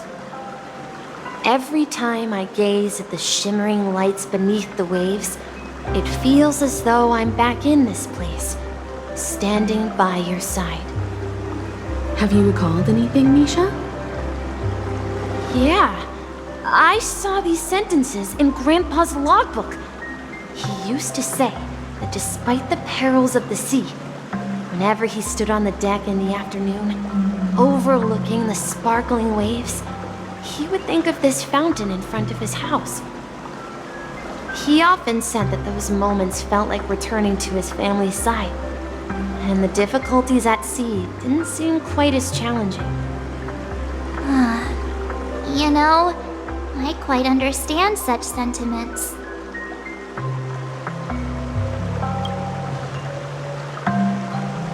Hey, don't tease! I was just being a bit sentimental. Perhaps every adventurer far from home carries a fountain within their soul. Even though the other side of the sea remains shrouded in the unknown, the fountain in front of his house serves as a compass, leading him back to his cherished ones. Yeah, while Grandpa was at home, we would stand by the fountain and place the compass, a toy boat that I made, into the pool. Back then, I would ask him when I could go on adventures like him, and he would always laugh and say I was still too young. It seems this Mikhail is truly a seafarer and has nothing to do with the Watchmaker. Yeah, based on Misha's recollections, the scenes in the dream bubble appear to be his childhood memories. But this raises more questions. According to Misha, he was clearly born on an oceanic planet and led an ordinary life, with no connection to Penacony at all. Could this be some sort of metaphor? Perhaps the sea refers to the memory zone. I'm sorry. I don't know, but my memories keep pouring out uncontrollably, like water flowing from a fountain. Perhaps I'll remember more things if we go further.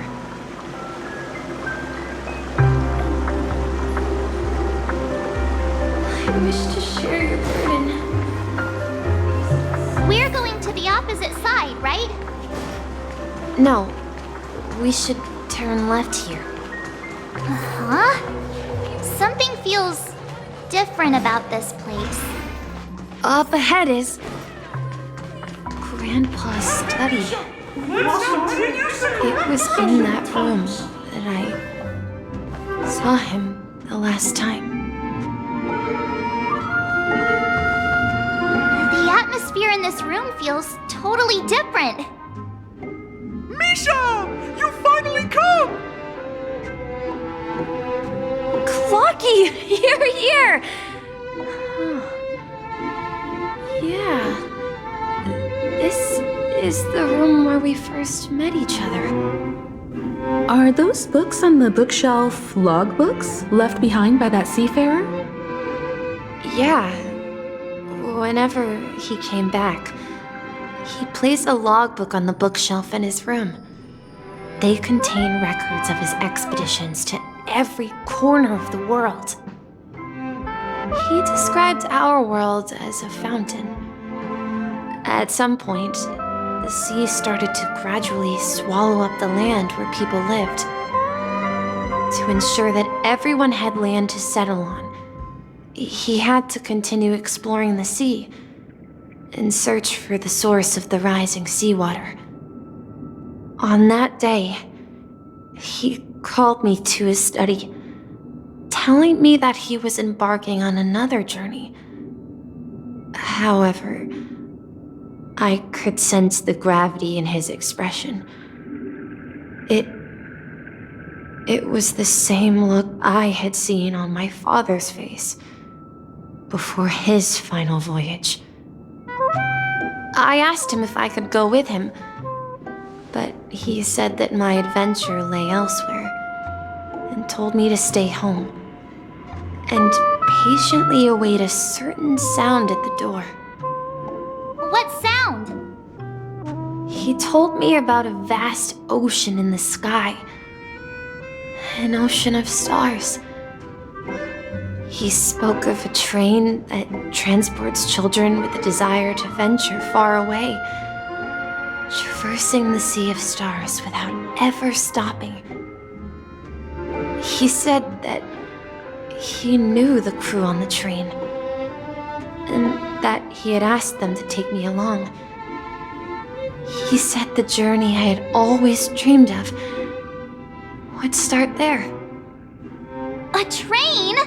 Could it be? It's the Astral Express. I remember now. Grandpa's friends are a group of nameless who came to this world to resolve a disaster caused by a star. Then, he gave his pocket watch to me. It was his cherished treasure, appearing in every one of his adventure tales. He explained that difficult times were ahead, but assured me that the watch would guide me. He said, as long as I kept moving forward, I'd eventually reach my desired destination. And then, it was as if I heard the distant sound of a train whistle echoing throughout the room. Exactly, Misha! And then we followed that whistle, didn't we? Yeah. I think I can still find the way we took back then.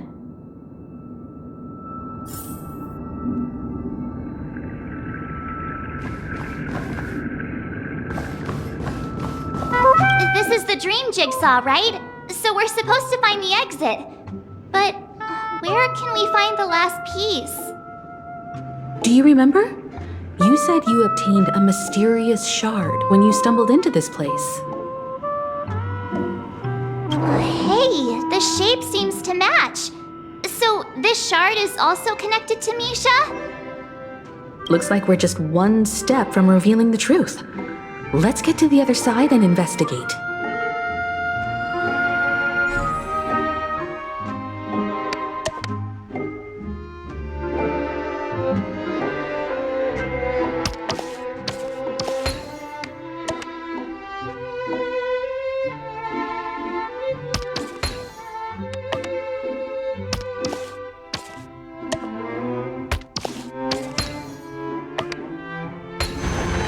So that's how it works.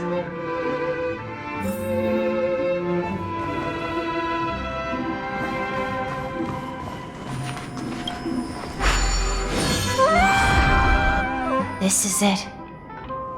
This is my room of clocks. While I spent my time waiting for Grandpa to return from his voyage, Walter gave me this workshop, and it became my secret base. Here, I learned how to repair clockwork and gears out of my fondness of precision mechanics. In my dreams, I was the captain of the compass, embarking on adventures with my companions, Clocky and Miss Mirror, in search of the new world. I was born and raised here. So, this building in the dream bubble is your childhood home? Yes, but not exactly. To be more precise, this dream bubble itself is my home.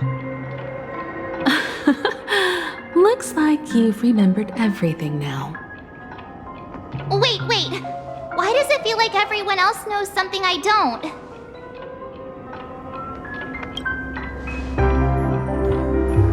March, do you remember when he mentioned a clocky that only he could see? Yeah, the little guy here, right? But we all saw him in Dreamflux Reef, right? And Mr. Yang even greeted him. Looks like everyone on the Astral Express has a childlike spirit. The answer lies in the Astral Express. His experience shows that neither Firefly nor Acheron can see this clocky. And when we were in Dreamflux Reef, you may have noticed that for some reason, nobody outside of the crew had ever talked with Clocky.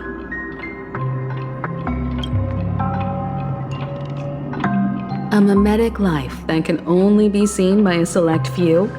It's just like a hidden message left by someone for the nameless. But Misha can see Clocky too, right? They even grew up together. But Misha hasn't started the way of the Trailblaze yet. That's the key to the mystery, March. Now take a moment to recall. Have you ever seen anyone outside of the crew interact with Misha? Wait. No way! That's the answer, March 7th. This dream bubble is the place where I was born. And I'm a dweller in this dream. Just like a memory zone meme. I should have stayed here and waited for you. But when reality and memories merged, I unconsciously pushed open that door and left the bubble with Clocky. So it's not that the Watchmaker's dream bubble is empty, but rather the stuff inside ran away? And the whistle you heard, was the sound of the Express arriving at Penacony?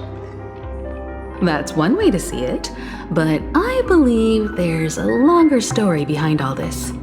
It's best for Misha himself to explain all the details. How about we start with your name? Now, should we call you Misha, or...? Thank you all for helping me rediscover my true self. Now, please allow me to reintroduce myself. I was born on Lushaka, in the Presmere system, adopted by seafarers Mikhail and Char. They gave me a treasure, a name that carried their hopes. Mikhail Char Legwork, or simply, Misha. If you prefer, you can call me by a more familiar name, the Watchmaker. So, you're the Watchmaker himself? Unfortunately, that legendary figure is no more. I am only a reflection of his life. As for the child who has been with you, he's the innocent protagonist of Misha's childhood dream. A friend of Clocky, a young apprentice, and a future mechanic on the Express. And this also marks the beginning of his journey, devoted to the Trailblaze. At the end of the journey, I left this little flame, which I so cherished, in my deepest dreams, hoping to pass it on to the nameless of future generations.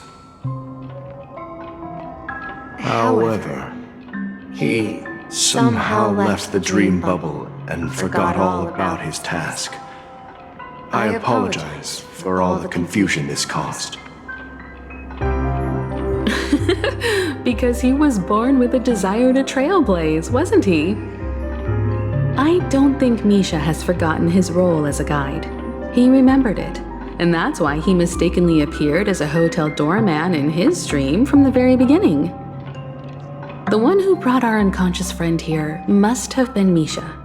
If that's the case, we encountered the Watchmaker's legacy from the beginning, didn't we? Well, I have a sarcastic friend who says I always take big detours and end up back where I started. Perhaps that's what every nameless has to go through. But in the end, you found me. I'm sure you're all wondering what my legacy is. I believe my hound has mentioned the Stellaron and my wealth. If I may apologize, the Stellaron part is real. As for my wealth, however, it's nothing more than a baseless rumor. I left my homeland as a child and embarked on the journey of Trailblaze. I traveled to various planets until finally reaching Asdana, where my friends and I built the original Penacony and fought for its future ever since. I've been moving forward all my life, doing what I could to overcome the obstacles in my path. But ultimately, my journey reached its end, and I left behind no possessions worth entrusting. So, if you ask what's left within this worn-out train engine that can be called a legacy, I suppose it's the things that are still burning in the engine's furnace. Now that you're well aware of the current situation of Penacony, I certainly hope that you'll help me get this world back on track. But I'll leave that decision to you, for the path of Trailblaze is never paved by others. All I have for you is a story and 2 gifts. I want to give you my pocket watch. It has accompanied me throughout my long journey, guiding that naive child forward, and has been blessed with the presence of so many great people up to this day. And my hat, too. The one who navigated for me placed it on my head and planted a fanciful thought in my mind. The trailblazing expedition will never end.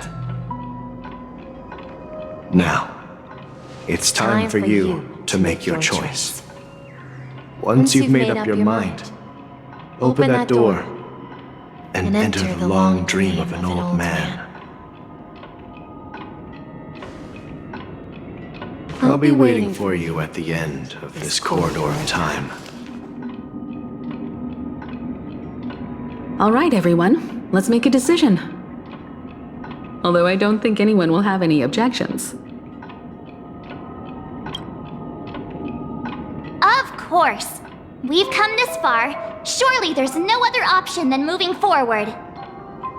In that case, it's unanimous. Then let's proceed together to the end of this stream and tell Mikhail our decision.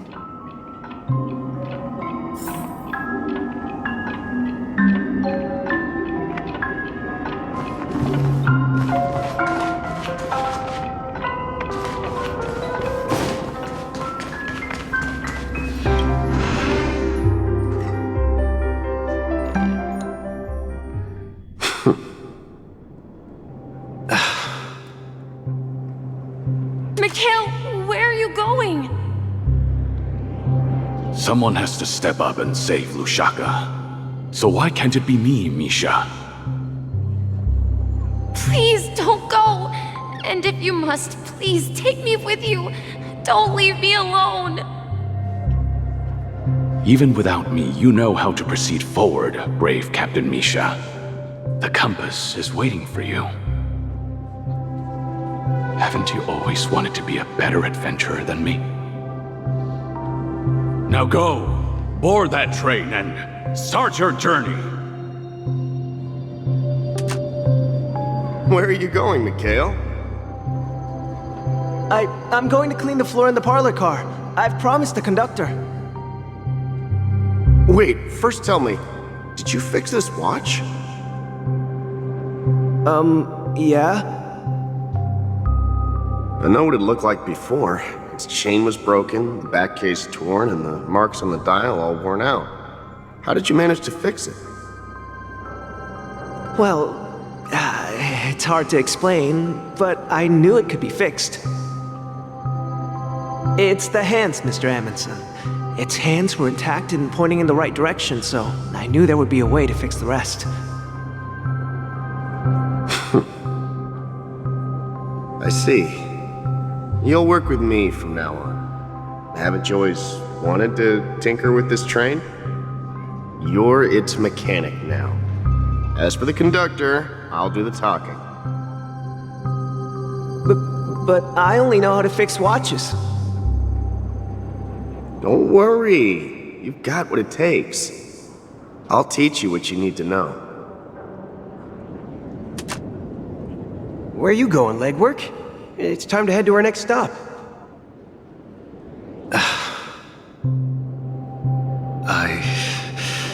I'm staying in Astana with Rosalina and Tiernan. I see. This place reminds you of home. The people of Astana have only achieved a tiny victory and still have a long way to go towards true freedom. Hanunu needs us. Don't worry, not all journeys lead to the stars. Even if I leave the Express, our path of Trailblaze will continue. Yeah. I knew you wouldn't stay on the Express forever. Leave in peace, my friend. And, take this with you. This is Mr. Amundsen's hat. But why? When he departed, he said he would leave it to his best student. Well, I suppose the time has come. Farewell, legwork. Take care of Tiernan and Rosalina. And don't forget to write to us.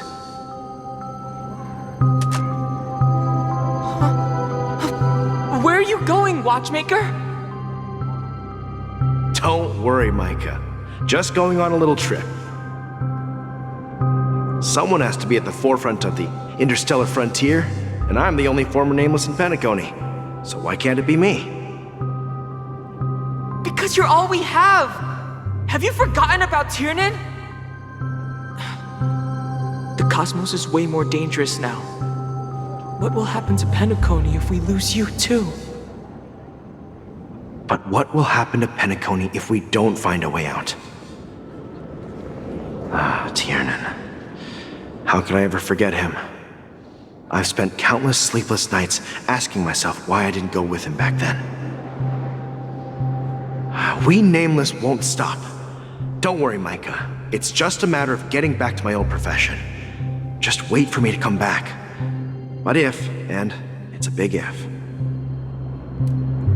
I don't come back in one piece, then you'll become the next watchmaker. Where are you going, old man? Oh, you're here. Answer my question. What are you up to? Relax, Gallagher. I just came up with a great idea. Wanna hear it? Oh, come on! Aren't all your ideas just ways to get yourself killed? I may be blunt here, but you're the last remaining hero in Penacony.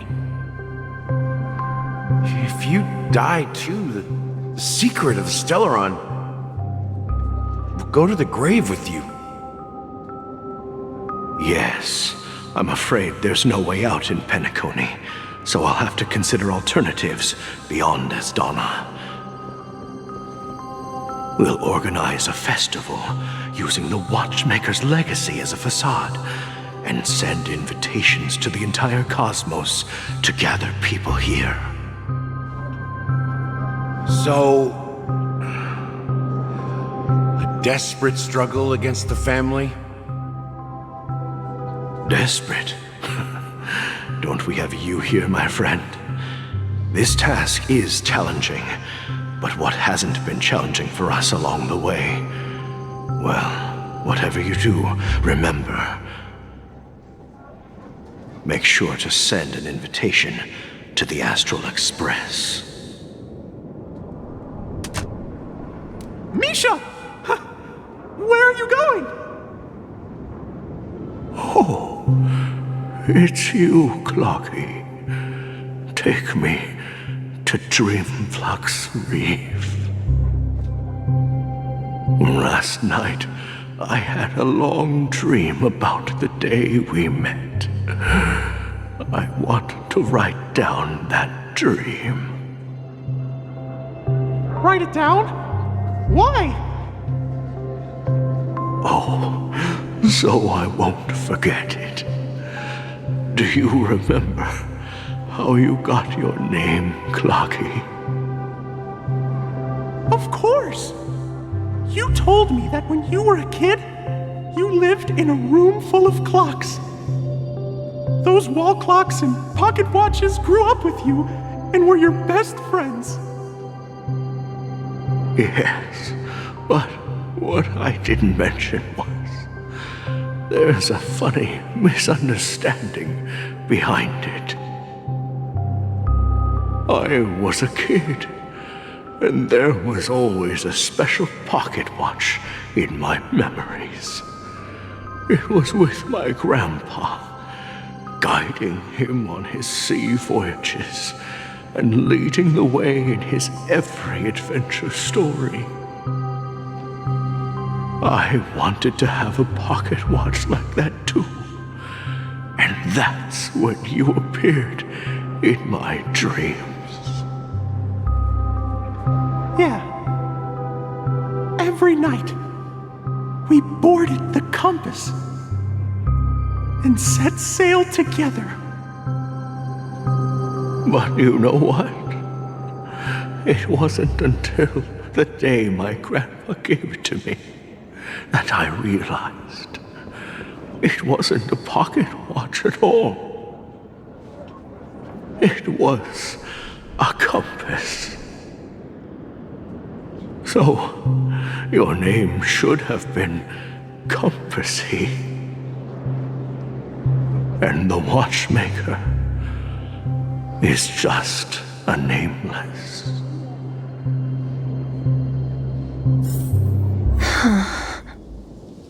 We've arrived at Dreamflux Reef. So, where to next? You know, Clocky, I don't think I'll be going anywhere else.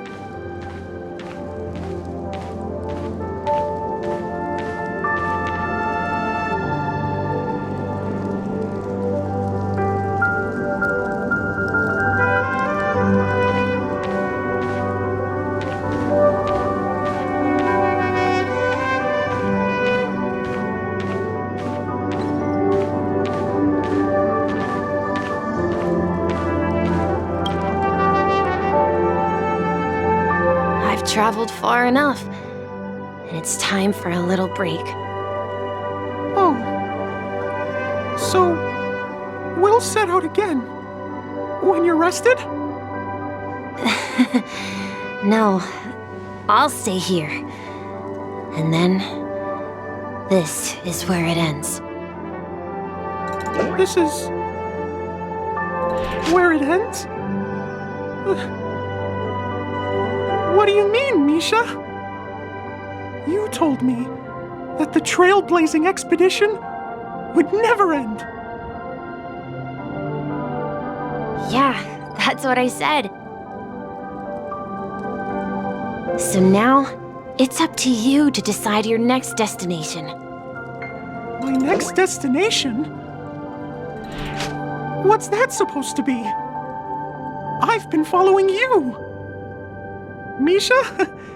You're acting weird today. If you're feeling down, we can just do what we usually do. With the clockwork. No, I'm not feeling down. As for clockwork, yeah, it resolves all problems in this dream. So, do you know what clockwork actually is?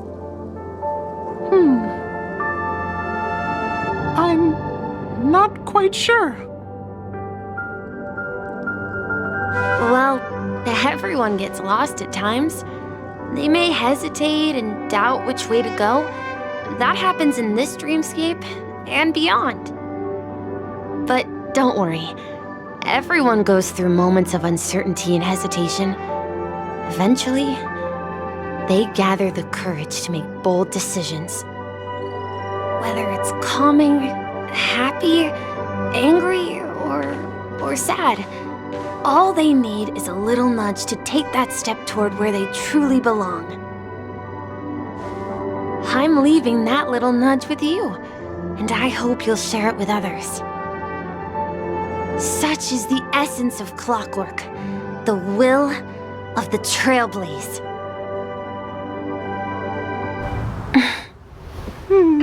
Clocky's hands spin around non-stop, indicating confusion, frustration, and weakness. But ultimately, people still need to move forward. Just like your hands, always pointing ahead. This is where my journey ends. From now on, it is your path to walk. Trailblazing means taking paths your predecessors forswore, and venturing even further. The Penacony in Mikhail's dreams does not belong to Order.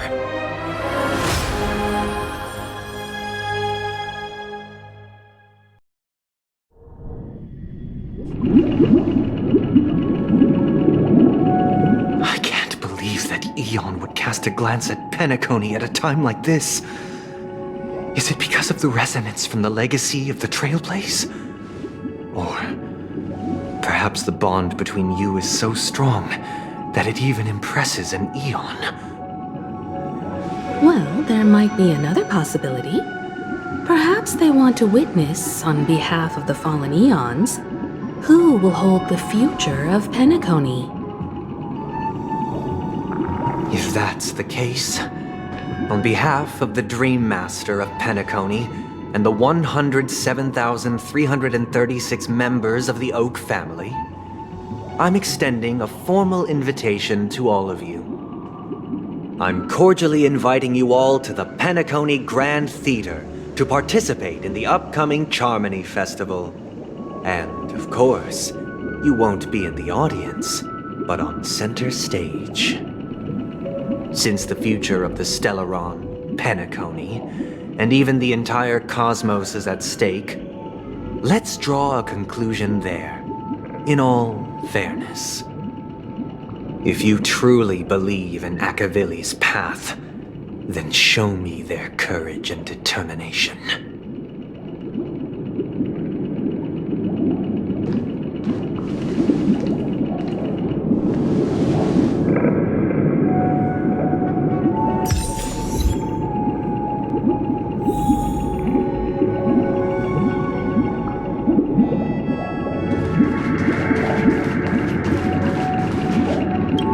Does that mean he wants to fight us during the Charmony Festival? I'm afraid so. This is weird. Aren't Arc villains usually plotting some dirty conspiracy in the end?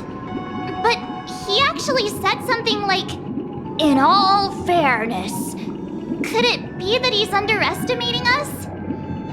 Well, in my opinion, Sunday is deeply committed to his own philosophy and genuinely wants to prove that the Order is right. I sensed a strong conviction and a desire for dominance in him. Maybe he won't accept the outcome unless he wins fair and square. That's why he'll give it his all in the upcoming battle. Yeah, you're right. We've even dealt with a Lord Ravager of the Destruction, so a follower of the Order won't be a big deal.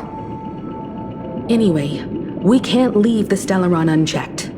This is about trailblazing a bright future for Penacony and fulfilling Mikhail's and his predecessors' long-cherished wishes.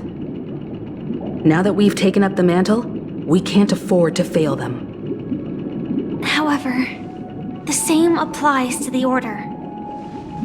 Their plan didn't materialize overnight, and they have the profound collective consciousness of the planet of festivities behind them. A desire to dream, to slumber and escape reality. All those hidden emotions have given birth to the sweet dream of the Order. They've harnessed the will of an entire planet to create an Eon.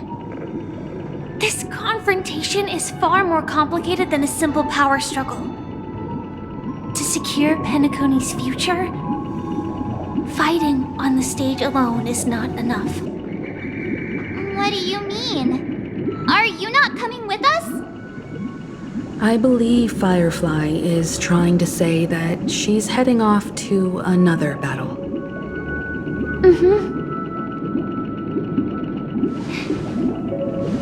Before I left, the Destiny Slave told me that this journey would bring unforgettable rewards. Even though the script he gave me only had a few lines, I couldn't ignore them. Because one of the lines said, "I'll experience death 3 times in the land of the dreams." 3 times? This can't be serious, right? The first time was a painful death when I was stabbed by the Blade of Dormancy, which led to all subsequent events. The script will always come true, but in a way that will only be revealed when that page is turned. So now I've understood the meaning of my second death. And I am prepared to face it. If all goes well, my efforts will provide crucial support for you. Only by achieving victory in this battle can we secure a future for Penacony. And only then, my third and final death won't come true in the most terrible form. The most terrible form? Does that mean... The true death, where everyone in Penacony loses themselves completely in the eternal sweet dream of the Order. We must do everything we can to prevent that. Have you made up your mind, Firefly? Yes. Otherwise, I wouldn't be here. Thank you again for your assistance for the Astral Express. May we meet again, in reality. Yeah. Farewell, everyone. May your trailblazing expedition never end.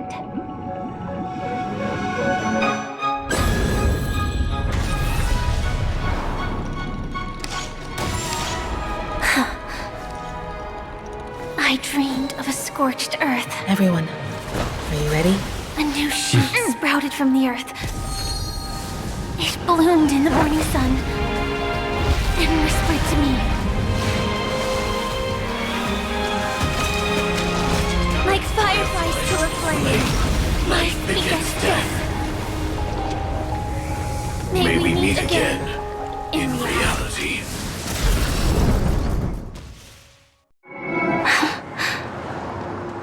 After today, Japella's name will disappear from cosmic history, and the Everflame Mansion will take its place. In the not-too-distant future, you'll receive an invitation. That's your next stop. Land of the Dreams. Penacony. I hope you find whatever you seek there. Be it answers or salvation. You mean my 3 deaths? Silverwolf told me about it. It's such a shame that it's not part of my script. Well, I want to live. I'm never afraid of death. The opposite of death is eternal life, and that's something I'll never desire. People die, and I am no exception. Death is like a script, a fate that cannot be defied. But that's exactly why we have to choose where we want to rest forever. Do you exist just to perish? Are you not the same, Blade? The end you desire is not one dictated by others. If I were to die now, I would only be a weapon. I believe I should die as a human. Though its definition escapes me, isn't this the answer that ordinary people look for their whole lives? A name that can be carved onto their tombstone. The tombstone that belongs to me once bore the inscription, Glamoth's Iron Cavalry. Then it changed to Stellaron Hunter. But one day, it will bear the name Firefly. And all the brilliance she showed at the end of her life.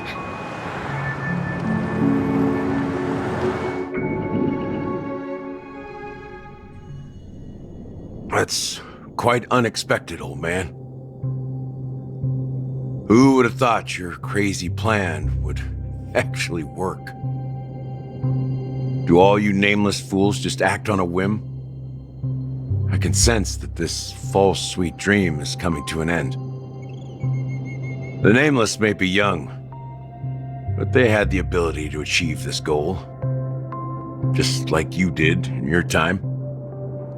It's a shame you won't be able to see it firsthand. Maybe I won't either.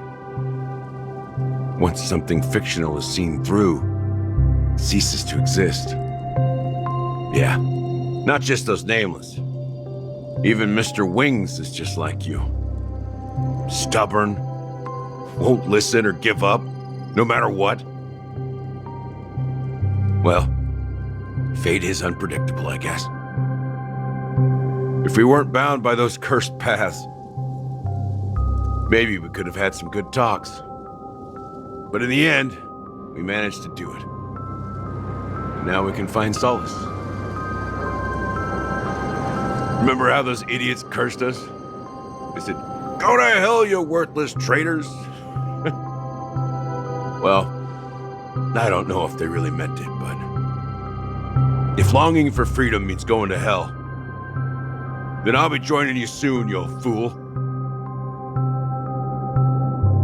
Let's get together and have supper again in hell. Oh, I almost forgot. There's one more thing. Here's to you. A glass of hello and goodbye, Trailblazer. to the imperfect tomorrow. It's warm here, isn't it? You're lucky to have found shelter from the rain, let alone fresh berries in this desolate place. I was just following the scent of life. It's particularly strong in a place like this. It's a shame these berries don't have much flavor. Seriously? In case you didn't know, this fruit is pretty juicy. The only downside is that when you chew it, it becomes extremely spicy.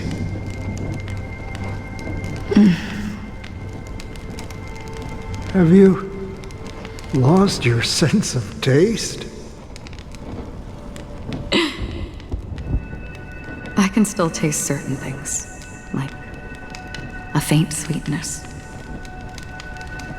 Before coming here, I stopped by a place called Orkron. It had barren cliffs and nights lit by bonfires. Burgundy snow would fall from the sky, and when it landed on my tongue, it tasted like raspberries. The flavor wasn't exactly sweet, but it left a lasting impression. When I think back on my past, I realize that what's tying everything together isn't the big events, but rather these small yet unforgettable moments. Don't worry about it. Losing oneself is a reality that every self-annihilator must face. At least I haven't completely lost my senses and memories yet. Well, congratulations on adding another footnote to your journey. By the way, are you always alone? No, I had a companion in Orkron. She's a short, nameless girl who aspired to explore IX. She always said she'd walk a path deeper and farther than Akavilis. Quite an ambition for such a small girl. So, what happened? She became stagnant water. Well, my condolences. Condolences. I don't need them. The girl left with a smile. She never regretted her choice and most definitely wanted me to say goodbye with a smile. So, that's what I did. That's proof that you're grieving for her. Or perhaps I'm just afraid. Afraid? I rarely sense that emotion from you. What do you fear? I'm afraid I'll forget the 30 days I spent with her, just like all the other days in my life. Most of them have already washed away with the rain, disappearing into an unseen realm. I fear that those vivid red memories will fade away too. There isn't much color left, and besides this faint, warm red, there's almost nothing. Hard to imagine. A ranger accustomed to bloodshed, destruction, and chaos finding warmth in the red color. Because I have experienced this warmth many times. Long ago, I promised someone that I'd bring it to more people. And that for every remaining moment of my life, I'd strive for a better ending for all. As long as this red color still lingers, I have a chance to fulfill that promise. It represents a burning fire, a blooming flower, the berries in this cave, and life itself, fleeting yet still dazzling. In the end, it will lead me beyond the horizon of existence, And on the other side, I will cut off nihility. The one blessed by the sleeping and shapeless is considering how to kill them. That's truly pure nihility. But you're right about one thing. After spending so much time near this stagnant water, only when I look at this vibrant red fire do I realize that I'm still alive. When will this rain ever stop? Perhaps when the sorrows of the departed have finally quieted down, the sky will clear up.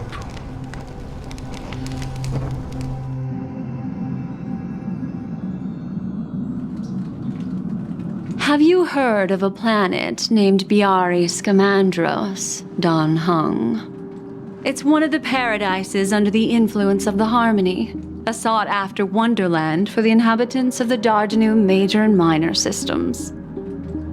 Half an Amber era ago, the family held an unprecedented festival there. And after that, everyone on the planet became part of the family.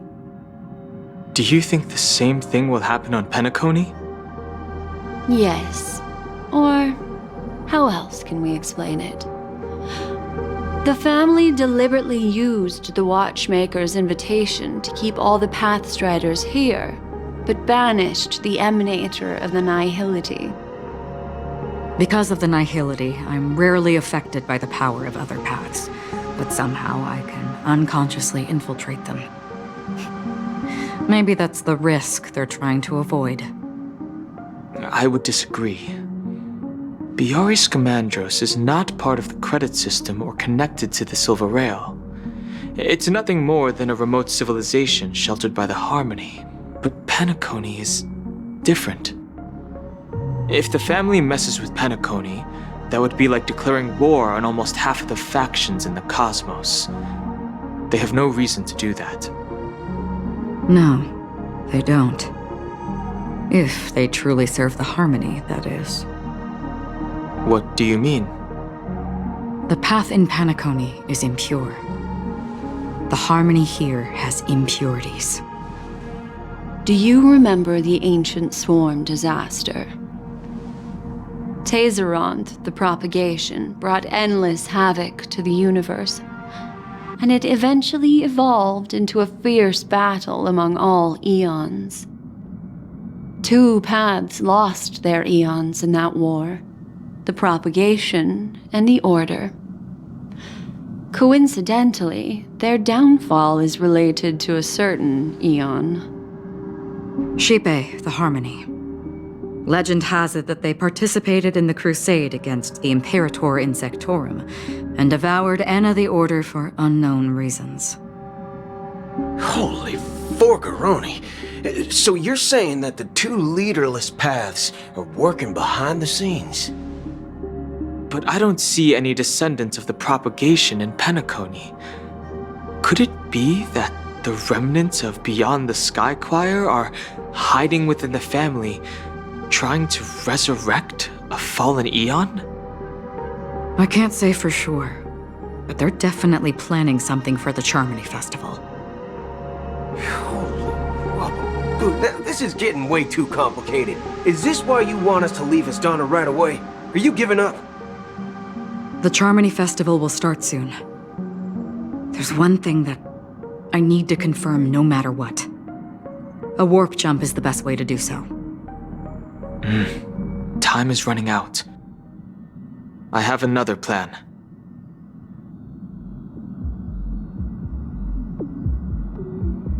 Hold on. Are you thinking of using the Jade Abacus of Allying Oath? Exactly. The assistance from the Lawfu Cloud Knights would be enough. Think it over carefully. You can only use that once in your lifetime. I have considered it thoroughly. My companions are... They're also once-in-a-lifetime treasures.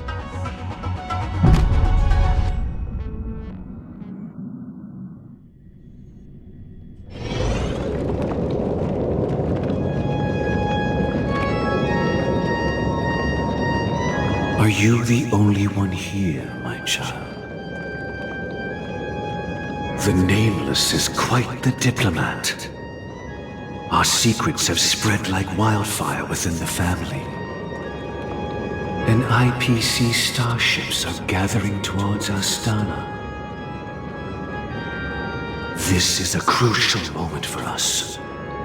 So, where is the chosen one who harmonizes the varied sounds?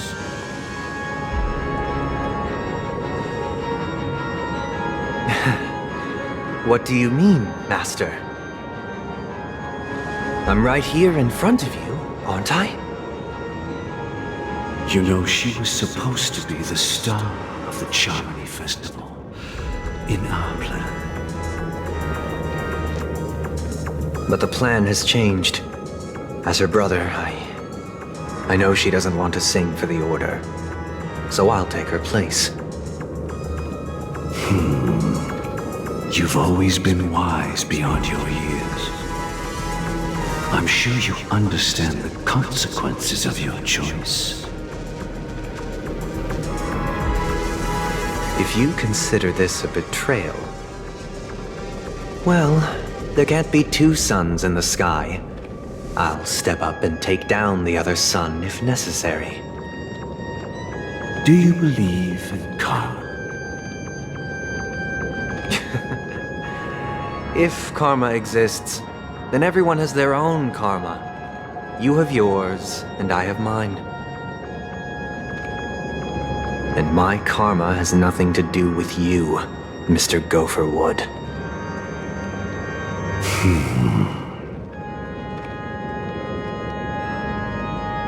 All right. Since you're willing to sacrifice yourself for her, I'll grant your wish. Well, the compromise came sooner than expected. Why? You and your sister were born as twins of the Order. And one of you is destined to follow this path to the end.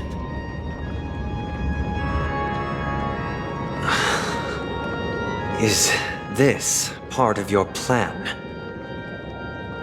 Of course.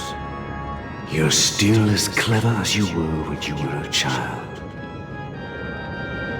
The opening is near. Go, my child.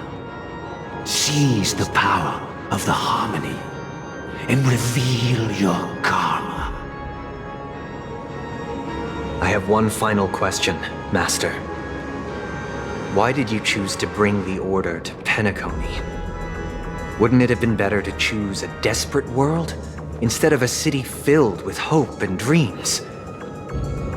Why? It's for justice, my child. If we lose justice in our hearts, we'll make the same mistake as the Harmony did. So, it's not you who manipulates the dreamscape with the Stellaron, but... Well, that's where our conversation ends. Go ahead.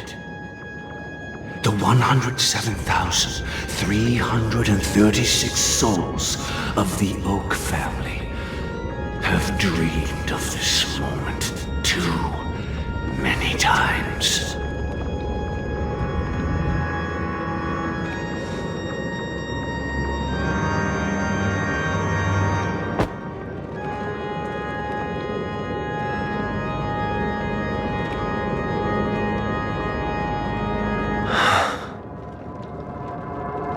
I shall ascend to the heavens, becoming the scorching sun, bathed in my light, My people shall flourish, while all evil shall be eradicated.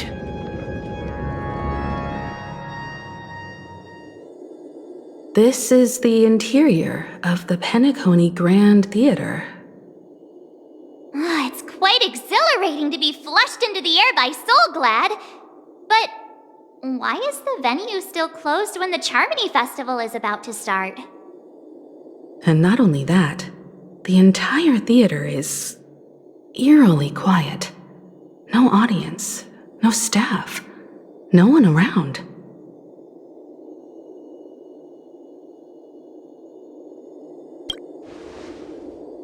Even if we're late, a grand theater like this shouldn't be completely empty. Let's explore around. Be careful, everyone.